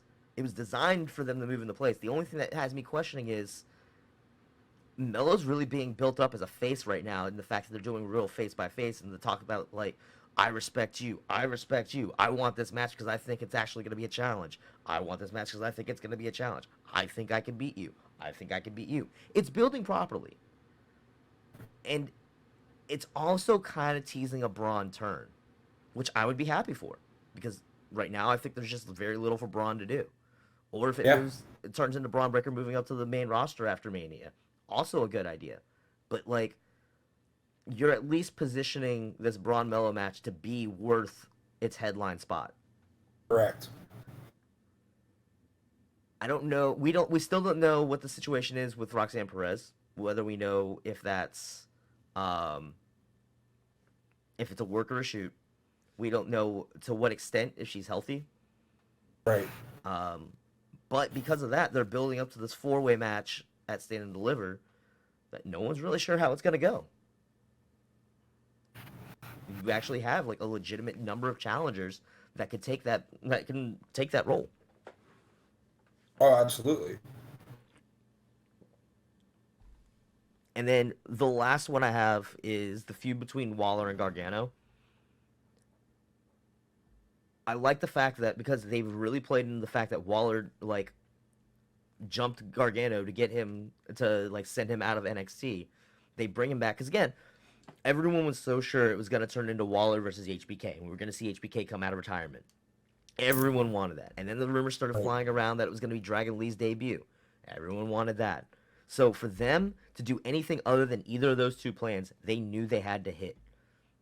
They had to swing it out the park in order for everyone to be okay with it. And honestly, Gargano coming out has been, it's been a little bit sloppy. Like we didn't need that whole Waller sneak attacking Gargano on his front lawn last week, Right. but it was still like the build is moving at a proper pace and it's getting you excited. The only thing I want to see is this is what I really want. HBK Trips, book this better. Next week on Raw, we need to see Gargano in a match and Waller crossing the divide to give an attack on Johnny at Raw, because that will build suspense, cross promotional for one. Yep. Two, it is your only instance of that we know of right now of a main roster star coming down to NXT for a match for Stand and Deliver, which has been happening a little bit more often lately. But again, if you really want to make this feud pop off, have Waller appear on Raw next week. Have him attack Gargano. Let's kick this thing off. That's the one thing. If we get that one moment, and then they can even play it up on NXT the next night, we could potentially have something hot, like a beautiful, on our hands with that. Absolutely. Like, start it off with Gargano doing something to get his revenge tonight, so that way he has the upper hand, so that way you can justify Waller getting another upper hand come Monday. On Monday. Yeah, I like that. All right. I've spent enough time bitching about WrestleMania builds. That's why I was quiet. I let you go. Let you have it. I started this argument last week, and we started talking about it, and then just this week when I was writing, while I was writing the SmackDown notes, I'm just like, nah, we're gonna sit down and we're gonna have a long discussion about this, because this is really starting to get annoying. You want to talk to us about some Hall of Fame news? Sure. So I've gone the off for Great like the Muta, past 30 minutes. it's all right. The Great Muta will be inducted into the Hall of Fame, reported by Ric Flair on the bump. We all saw it coming. Love that. I do wish we could have got one match of him in WWE like we did with Jushin Thunder Liger. But he's a fucking legend. The Great Muta is a living legend. I think the way they framed it, with him being one of Flair's biggest rivals in the 80s, I really did like that. Well, and the 90s, especially when he did come over to WCW on his excursion. Yeah. Also, again, give Muto his flowers. Absolutely. This next one really made me happy when I saw that you put it in here. First reported by Variety, Andy Kaufman will be part of the class of 2023. You have to have Jerry Lawler induct him. That's what everyone's saying. It just makes sense. And honestly, I'd say it's overdue. When you talk about celebrities in the WWE, like, granted, it's a little bit before our time, but the feud that Andy Kaufman and Jerry Lawler had was very public. It transcended wrestling and into pop culture. I think this is an overdue pick. And if anybody wants why Andy Kaufman is going in or anything like that, you can either Google it or you can go and watch Man on the Moon with Jim Carrey portraying Andy Kaufman, and they relive the Jerry Lawler feud with Jerry Lawler playing himself. And it's Andy Kaufman. So, quick synopsis: Andy Kaufman and Jerry Lawler were on the Tonight Show, and Andy Kaufman just kept poking the bear. Jerry Lawler ended up smacking him. Nobody knew if it was a work or a shoot at the time. Well, back then, that was when everybody still believed that wrestling was real. That was when kayfabe was still alive and well. And then from there on, Jerry Lawler and Andy Kaufman were in and out of a feud in the Memphis territories constantly. Andy Kaufman would fight women, and he would go over saying he's the best wrestler ever. He was undefeated because he'd never lost. Jerry Lawler would be like, well, you're only attacking women. Why don't you fight me? And, like, it was one of the first times where a celebrity and a wrestler interacted, and we got that cross-promotion, mainstream wrestling appeal. If we never had Andy Kaufman versus Jerry Lawler, we would have never gotten Adam Cole versus Pat McAfee. Correct. Wouldn't have Logan Paul versus Seth Rollins. We wouldn't have got Bad Bunny last year. We wouldn't have had Cyndi Lauper at WrestleMania 1. You wouldn't have had Mike Tyson at WrestleMania 14. You wouldn't have had Floyd Mayweather at WrestleMania 24. All of that crossover appeal, really, you can trace back to that incident with Andy Kaufman and Jerry Lawler. And the So this King, is absolutely. again, this is a long overdue pick. I'm actually shocked Andy Kaufman wasn't in the Hall of Fame yet, but Yep, I'm really glad that news broke yesterday. same. Let's Um, talk about people that have been discussed and but are reasons not. that will not be. The big one, of course, everyone was expecting that Batista was going to be a part of this year. And when news started breaking that he wasn't going to be part of it, everyone started asking questions. I kind of assumed it was because he just wasn't available. Same thing with like how The Rock didn't want to come to Mania this year. It was just he wasn't available. Simple answer. Yeah, so it's like I would love to be there, but I can't do it. And as it's being reported, I believe it was Fightful Select that reported it. Oh no, PW Insider, Mike Johnson, reported that he's actually going to be down in South Africa filming during WrestleMania week. So it makes sense that he wouldn't be able to make it. Yep. Honestly, Batista will get in. hands down, he was supposed to get in 3 years ago when the pandemic happened. Right. That was supposed to be a thing. I would argue that he goes in next year and headlines the WrestleMania 40 class. Yeah. Just hold off Makes until sense. next year. Makes sense. I would have said let that be the Rock's year, but and honestly, ooh, do they still do Rock next year instead because Rock's got 40 and nah, they can't do it in Philly for him. No. No. Rock will be No, Rock will be a later one too. Yeah, we'll get an ECW legend next year in Philly. I hadn't thought about But that. we'll get an ECW legend for sure. But also, I do think it would have been kind of poetic for Batista or The Rock to go in this year because it is in Hollywood. But Yeah. it is what it is, man. Look, they are Hollywood. They're actors. They got shit going on. They can't be there. It is what it is. And then also per PW Insider, Mike Johnson, 3 names have been reported as been ruled out for the class of 2023. China, Umaga, Michelle McCool. How do you feel about these 3? So China's in as a member of DX, but she absolutely 100% deserves to go in on her own merits. I'm not surprised that it's not this year, though. Me either. Umaga absolutely deserves it. I feel like Umaga always got treated poorly. Always. I think, and this is maybe me fantasy booking a little bit, I think they wait for Roman Reigns to turn face so he can induct his uncle. I actually disagree with that. I think Yeah? that especially because the Hall of Fame normally happens so often outside of kayfabe that Doesn't matter. it doesn't matter. And like you could have any member of the NOI family induct him for that. You could have the Usos do it. You could have Solo do it. Have Rikishi do it. You could Yeah, have you're Rikishi right. do it. Yeah, there's so many different members of the NOI family that could do it that you don't. Hell, Roman could do it himself as a heel and just still give a babyface promo inducting his uncle. I Yeah. could totally see that. And Michelle McCool, I don't have much of an opinion on that. I wasn't watching wrestling during her run, so I'll let you take Michelle McCool. I mean, I don't think I was gonna say I think her time will come. It just makes sense that it's not this year. Yeah. I think her time will come.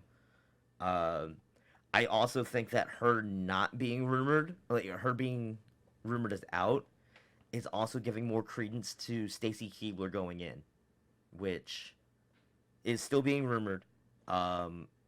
Booker T this over the weekend was making some comments in favor of Stacy Keibler even. So Keep an eye on that one. that could still change within the next week.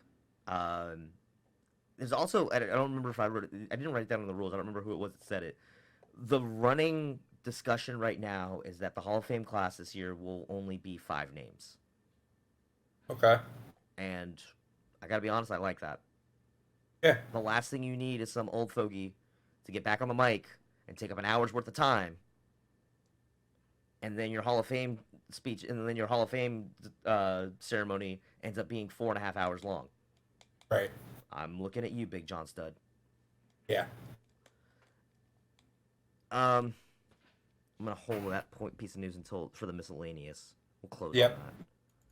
on that. Some quick AEW notes because we didn't really look.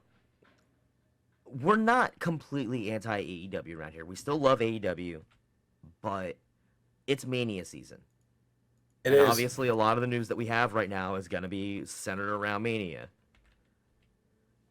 We don't have a lot of news on AEW right now, and especially because right now, like, I saw a lot of people saying that this was an all-time great episode of Dynamite last week. And granted, I was at work and I didn't get to catch it, but like, I'm seeing a lot of like just running things back again. Like they're teasing Hangman in an Elite program again. Do we really need another one? No. Do we really? Unless it's just them making their amends before the Elite leaves. I mean, okay, but again, like, Yeah, I agree. I don't know how I feel about another issue of like I just don't know how I feel about them teasing Hangman and the Elite again, especially when they still Yeah. have the Hangman and the Dark Order thing going on. It just doesn't make sense. Also, welcome back Stu Grayson, the first person that I can think of to ever get the All Elite graphic twice. Yeah. Also, and I have this in the notes too. There's just something about Dark Order. I was ready to say that, like, at least for the past couple months, I was saying that Dark Order should have been broken up by now. It's been so hard to keep them afloat since Brody Lee's passing. Yeah. And with all the member changes they've had and everything, I thought it was going to be the end of Dark Order soon. Just having Stu Grayson back, you have your core 4 members of Dark Order back together. You have Dark Order 1, 2, 3, and 4 all on the same page back together. Honestly, I feel like you needed that. Missing Stu will, like, you can get away with having lost Alan Angels. You can get away with having lost Preston Vance. You could definitely getting away with keeping -1 off of TV as much. Yeah. And the fact you've already lost Anna Jay to the JAS, it just having your 1 through 4 back makes you feel like a complete unit again. I agree. Strongly agree. One of the best things I will say, coming out of AEW, out of Dynamite last week, is that they were teasing this whole rebar mitzvah for I almost said Miz, for MJF. MJF. And we led to a slightly too long but still worth it 4 Pillars promo. Yeah. They're teasing a 4 Pillars match. Which I would love, and that match writes itself. Absolutely. Honestly, I think they're pulling the trigger a little bit too soon on it, but at the same time, like, yeah, I'm here for it. I think it'd be a great match. I think it's gonna be great. Also, Darby Allin coming out and shining on his Yeah. promo work. That was much needed. I feel like, especially out of the 4 Pillars, Darby Allin has become a little bit lost in the shuffle against the rest of them, especially because he's been doing all these promos with Sting for so long. Yeah, I think it just makes sense. And then, of course, the only other note I have from AEW, Taya Valkyrie has officially signed with AEW. Apparently, it was known by Impact and MLW for at least since last month. So they knew that, and that's why they were finishing up all her contracted dates and everything. Yep. And her debut on Wednesday night was like the official, like, yeah, no, Taya's here. They've got Taya looking like she's going after Jade. I think Taya is the perfect person to beat Jade's streak. I agree. Strongly agree there. Only other note I really have directly from AEW is that over the weekend Tony Khan actually announces, and I'm genuinely looking forward to Dynamite for this. We're getting El Hijo del Vikingo versus Kenny Omega next week. It's going to be a fucking fire match. I will 100% be tuning into that. I think Vikingo, when he finally I think this is his first opportunity to really break through into the U.S. market, and the whole world is about to get shocked. Especially after what Commander did during the Face of the Revolution ladder match.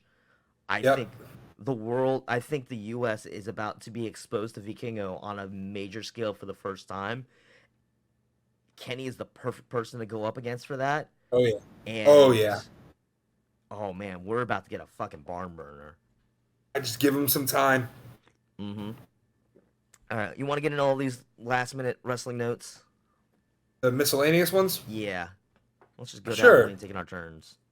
Yeah. So the Bella Twins are officially gone from WWE and are now going by Brie and Nikki Garcia. I believe we were actually Okay. we brought that up last week, but this is like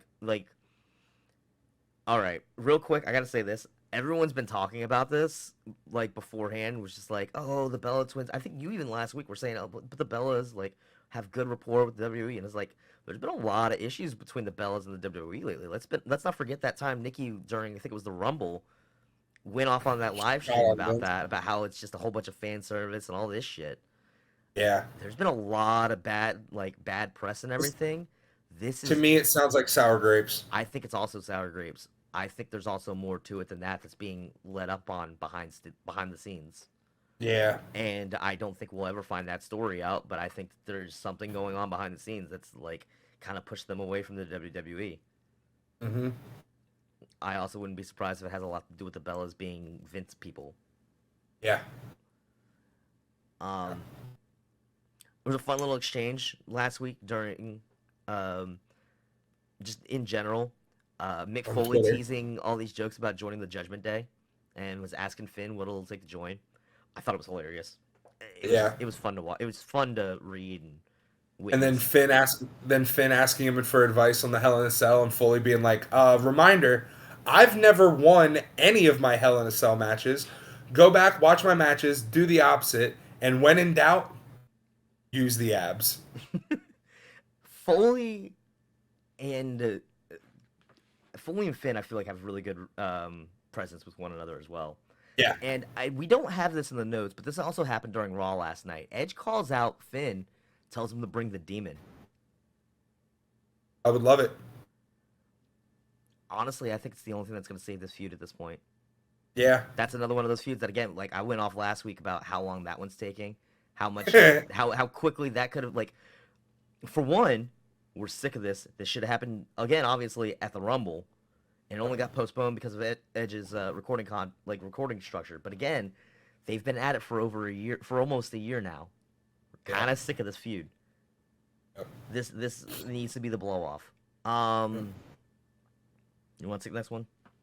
Fightful Select reported that Vince wanted to split up the New Day various times, despite the long-standing desire between the members to never break up. One that stands out is the King Woods run, was also a Vince call to split them up through the draft. I feel like we kind of already knew all this stuff. The split in the draft worked, though. It did. Big E got his title reign, which again we know was not a great reign, but we did not know that at the time, and it was Big E's time for that title. Mm-hmm. So like that split up worked, and they still referenced each other throughout the Raw and SmackDown. They still talked about one another. So like that split up worked.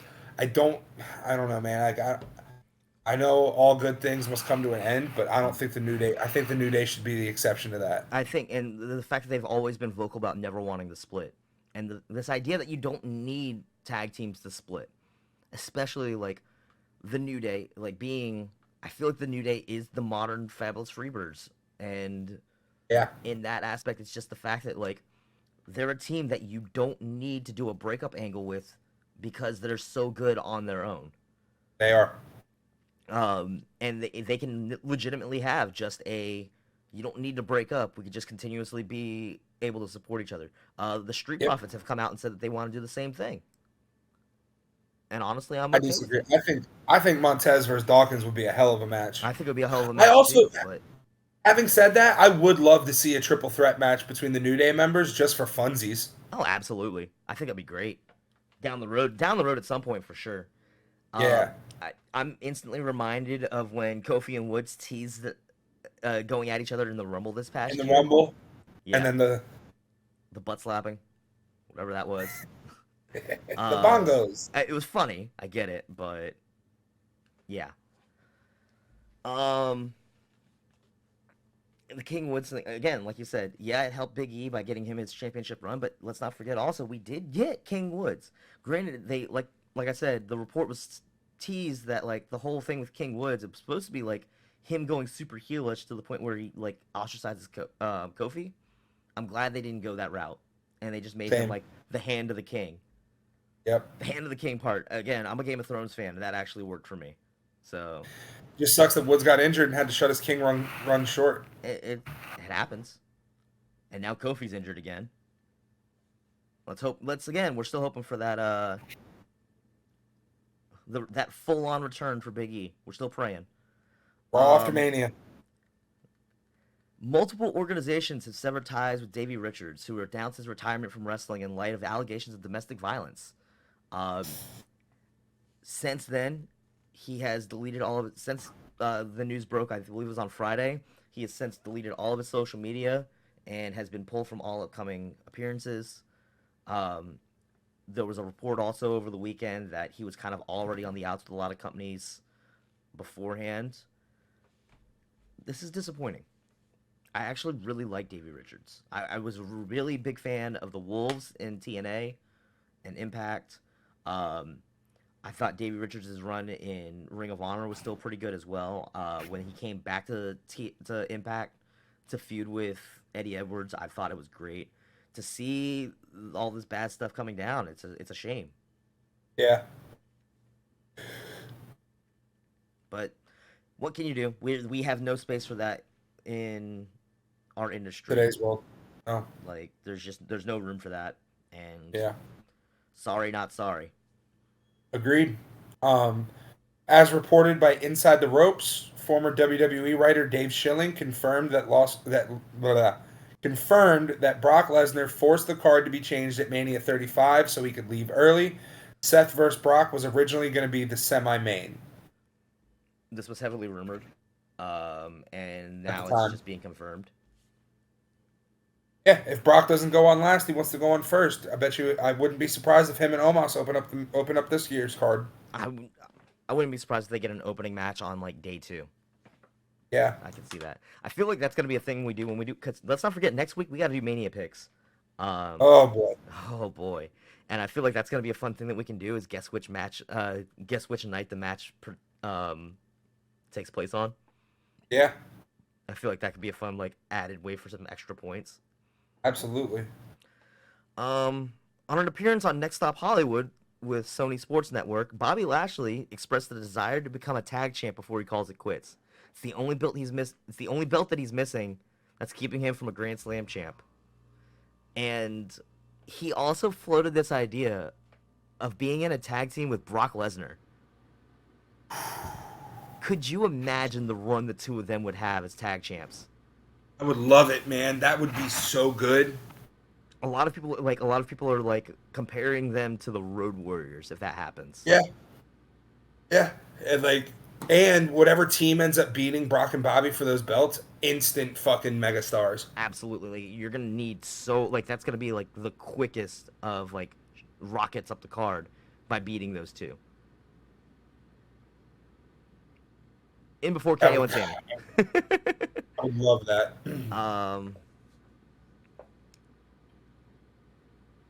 Yeah. So that's that one. I don't know if you want to take the next one or... You go for that one because I don't know much about... That's fair.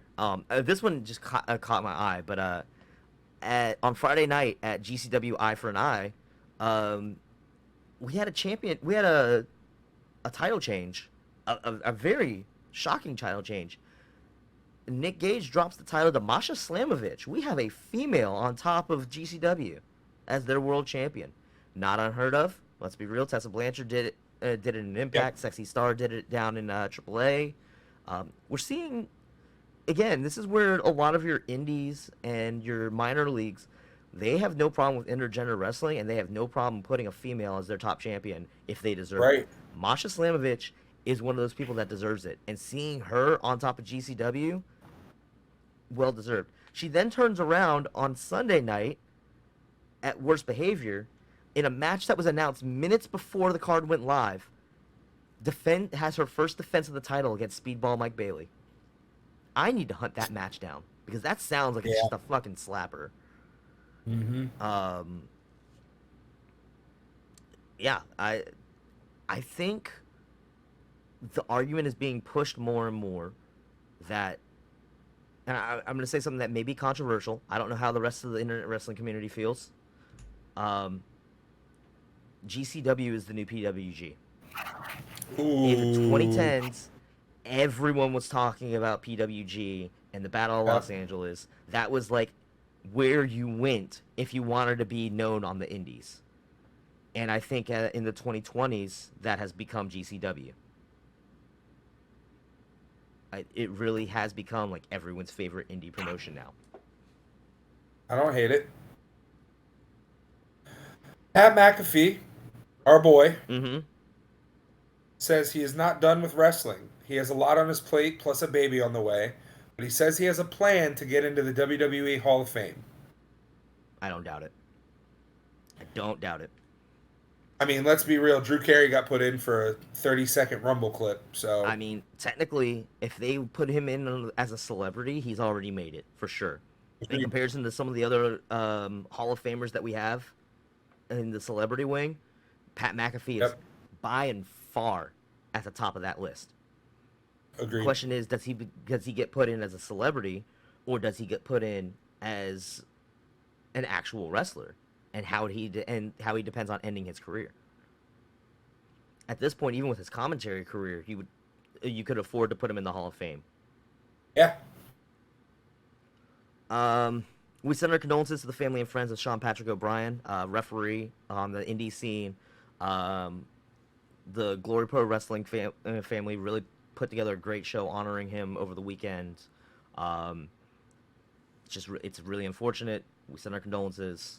I don't remember if I saw a cause of death or anything. I don't want to speculate on anything.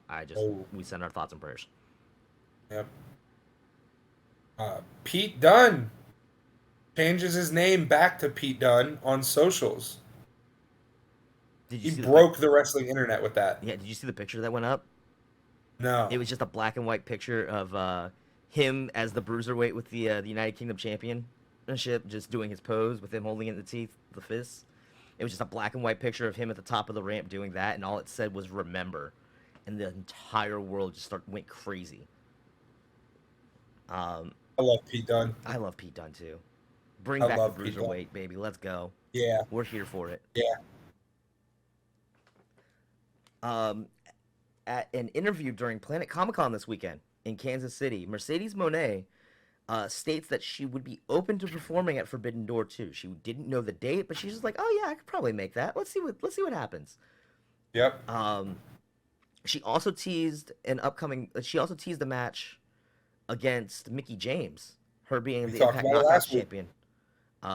We talked about it last week.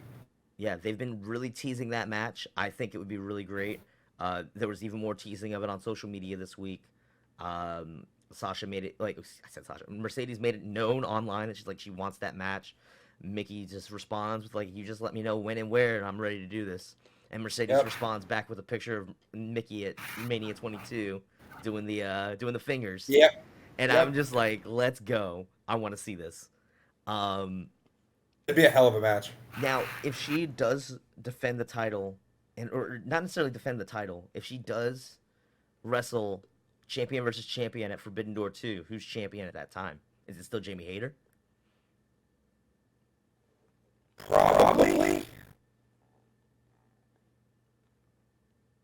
Maybe. If it's not her, who do they put the title on between now and then? Because again, that women's division is all over the map. It is. That's I have honestly, man. I'm not. Honestly, just because of the fact that there are so many dream matchups at this point, you really could put her up against whoever you want from AEW. Yep. It could be Hayter. It could be Britt Baker. It could be Saraya. Jade. I don't think it'll be Jade, just because they're still doing this whole thing with Jade and Taya, and they got to work their way up for Jade to get into the main title picture. I don't think there's enough time for that. I think maybe next year, if it's available, we could get Mercedes versus Jade, or maybe even later in the year after Jade's made her way up to the main title picture. Pat Buck made his AEW in-ring debut at a most recent AEW House Rules. I don't know about you. I don't even know that Pat Buck wrestled. Either. Good for him though. Get in the ring. Shake that rust off. Let's go. Dax Harwood has announced that him and Kat, he announced on Twitter that he had gotten off the phone with Dax, and they've decided on their next moves. The only thing is, nothing is finalized, so they can't make an official comment on it. I don't know how much of it is a work. I I don't know mean, how I'm much sure of it they. is working. Dax has I'm gotten sure really they good at have. working the crowd. Yeah, he is. They are. They both Yeah. are. But yeah, they also know that we want to know, so they're doing a good job of teasing it and like, look, this is good wrestling storytelling. Absolutely. Um, I touched on this on my opening. Fightful Select reports on Monday, so yesterday, Mm. that Goldberg's deal with WWE ended with 2022, and no attempts to renew a contract have been made. I, for one, I'm okay with it. What's William Silverman doing in the Impact Zone? What's Gilbert? Wait, not Gilbert. That's why I went with I Silverman. I Goldberg. know. Silver. Yeah, Yeah. Yeah. I got it. I got it. Yeah. Yeah. Um, I do think that Goldberg deserves a retirement match.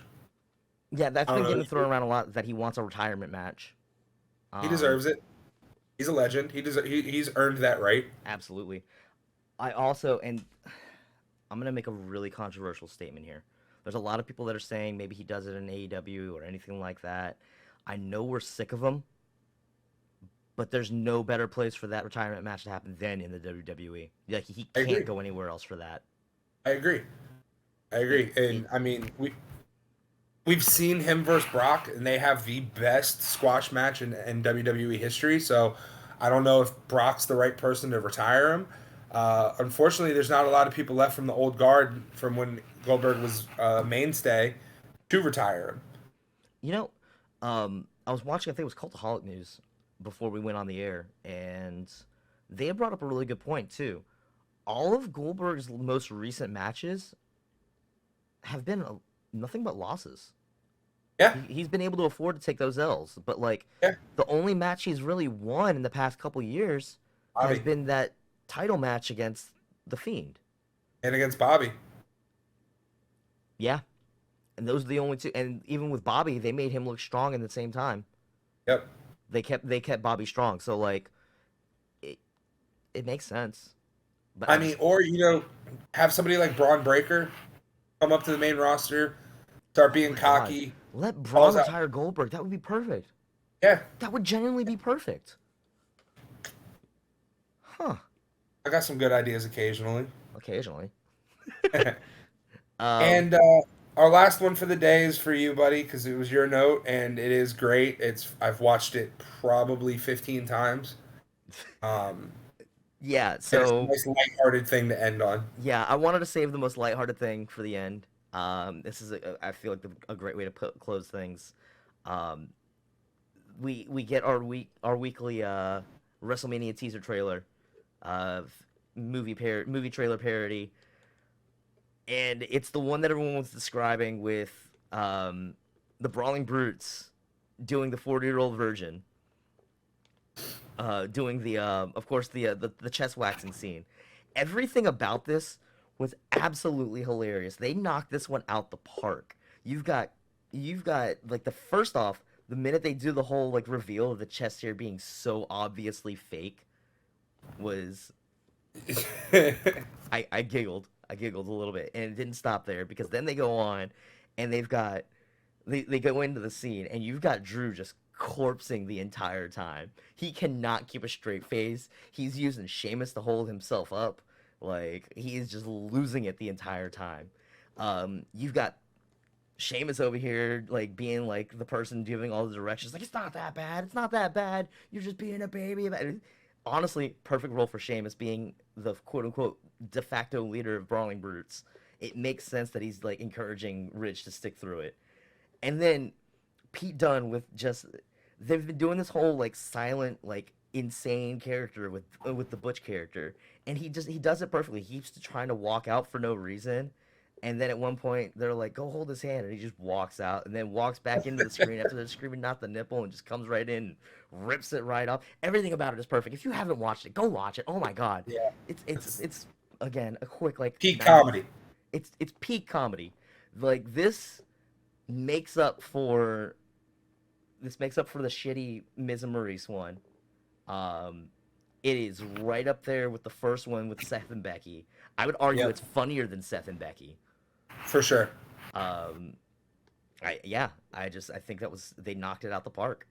Yeah, I agree completely. It was great, perfectly well done. Yeah, if you haven't seen it, definitely. I know that they have it by itself on YouTube. Go search it out. It's absolutely hilarious. That's gonna do it for us this week, though. We've got a busy week next week. I can already see Yeah, because we're gonna go home Raw. We got go to home make Raw, a couple go home SmackDown, go home couple everything. predictions. It is the go home week for Mania. Like Yep. Mania is next week. Yep. Holy That's shit, crazy. we're already at Mania season. We're what, 11 days away? 10? No, 11. Yeah, 11. Hookups. 11.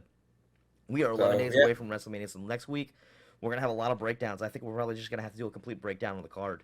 Yeah. And then I'm pretty sure by then we're going to have something to say about whatever news comes out of the Roger Goodell contract. Outside of that, I think that's going to do it for us. Yeah. Make sure you guys give us a like, share, subscribe, comment. Tell your friends, tell your mama, tell your mama's friends. Y'all know how we do. That's going to do it for us. I'm Dick Burns. That's Bobby Boomerang. Boomerang. Until next week, that's going to do it for us. Peace. Deuces.